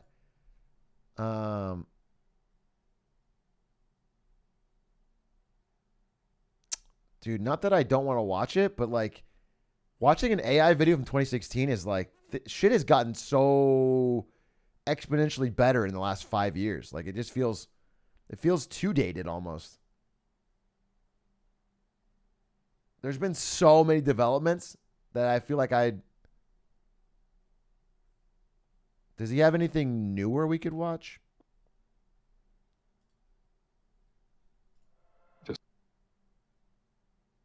The Enduring Mystery of Jack the Ripper, Bygone Visions of Cosmic Neighbors.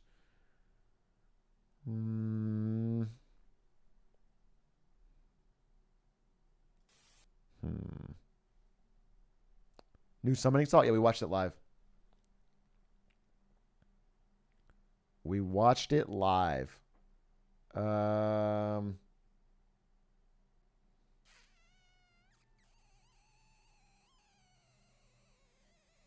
New Donkey? All right, we'll just end on a New Donkey then, I guess.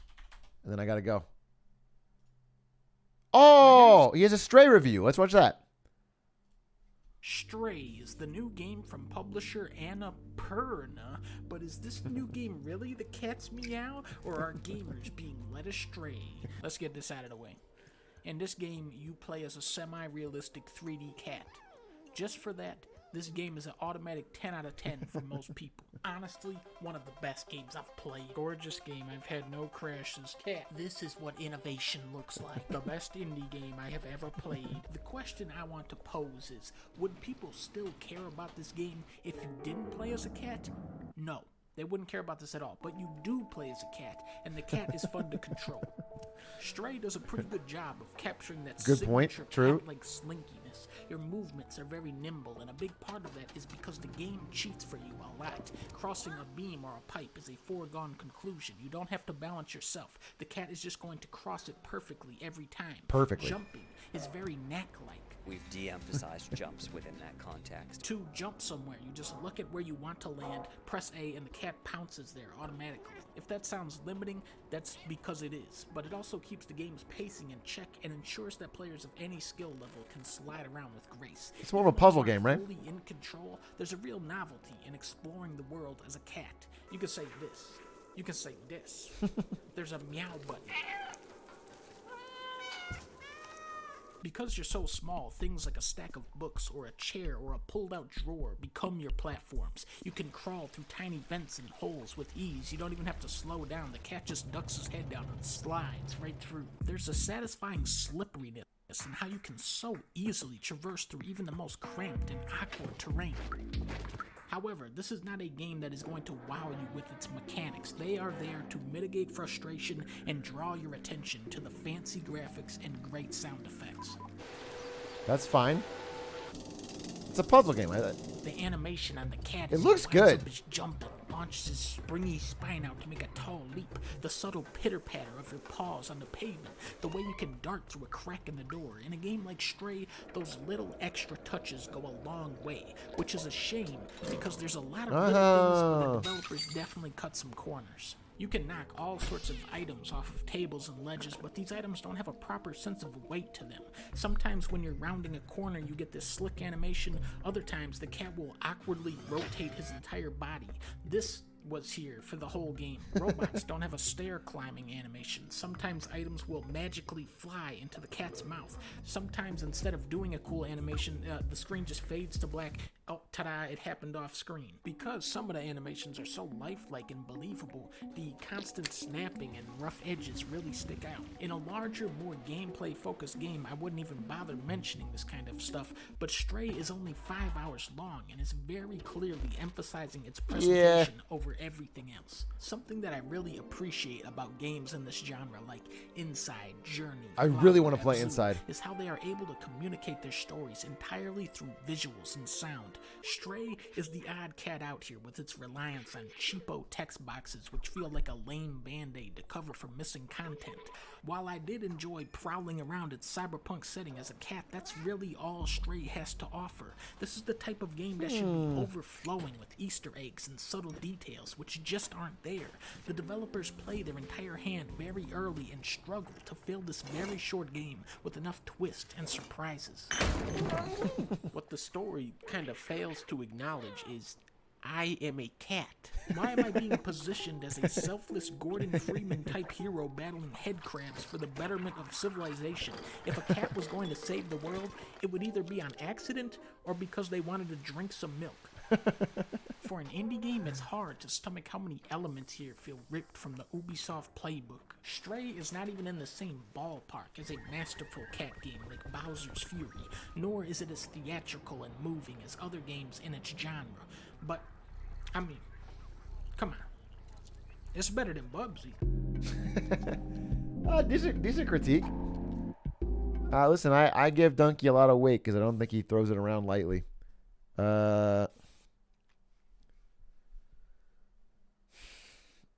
But the fact that it's short kind of makes up for these possible flaws for me. I think I'm still going to play it, probably not on stream.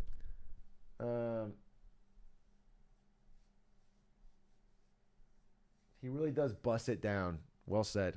Donkey really does bust it down. But it sounds like he did like it. He just was pointing out some of the flaws and probably isn't the perfect indie game. Speaking of indie games, I wanted to play We Were Here with Ari on stream. I was thinking about doing that. Maybe as a post-wedding thing, we do like a game together. And so I'm going to probably set that up for my first couple streams after I'm back from the wedding and all that. Hey, chat, thanks for watching.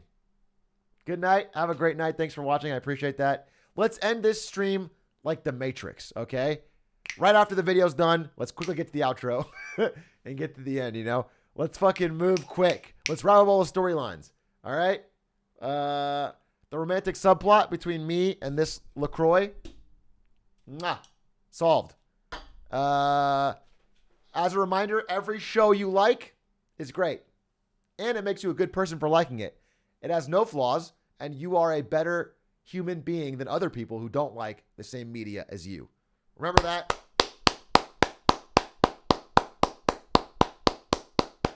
And you'll never go wrong. Thanks all for watching. And don't forget to buy Squarespace. Wish me luck in Vegas. Wish me luck. I'm going to be gone all weekend with the boys. I'm going to try and play every game in Vegas. We're going to do a bunch of stuff. We'll see if I survive the weekend. Wish me luck. Thanks, boys. And everyone. And please. What do I want you to check out? I guess nothing. Have a good weekend. Bye.